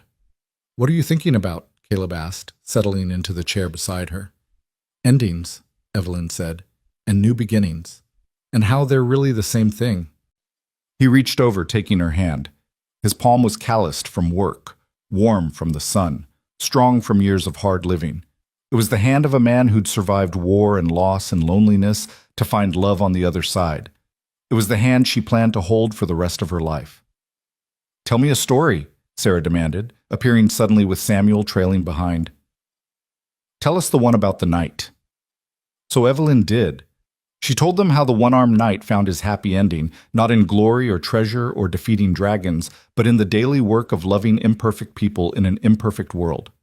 She told them how the knight learned that losing something precious didn't mean losing everything. She told them how the knight discovered that the greatest adventures weren't always the ones involving swords and quests, but the ones that involved building a life worth living with people worth loving. And as she spoke, with her husband beside her and her children at her feet and the Montana sky stretching overhead, Eveline Boone, who'd arrived on a train platform in a wheelchair expecting rejection, finally understood the truth her mother had tried to teach her all those years ago. Strength wasn't about what you could do standing. It was about what you chose to do regardless. Love wasn't about being perfect for someone. It was about being real with them. And home wasn't a place you could walk to. It was the people who met you where you were and chose to stay. Years later, when Sarah and Samuel had children of their own, They would tell the story of how their father married a woman in a wheelchair and the whole town thought he was crazy. They'd tell how their stepmother had thrown an ink bottle at a rattlesnake and saved a life. They'd tell how she'd faced down a federal judge and won her freedom. They'd tell how she'd driven a specially built buggy around the ranch like she was racing the wind itself. But most of all, they'd tell how she'd shown them that broken things could still be beautiful, that adaptation was its own kind of strength, that love didn't need legs to stand on, it just needed courage to begin and stubbornness to endure. And they'd end the story the way all the best stories end, not with happily ever after, because life was never that simple, but with happily enough. With choosing each other every day. With showing up. With building something real in a world that was often harsh but occasionally miraculously kind. With love that didn't walk away because it had never needed to walk in the first place. It just needed to stay, to carry, to be carried, to endure. And in the end, that was more than enough. It was everything.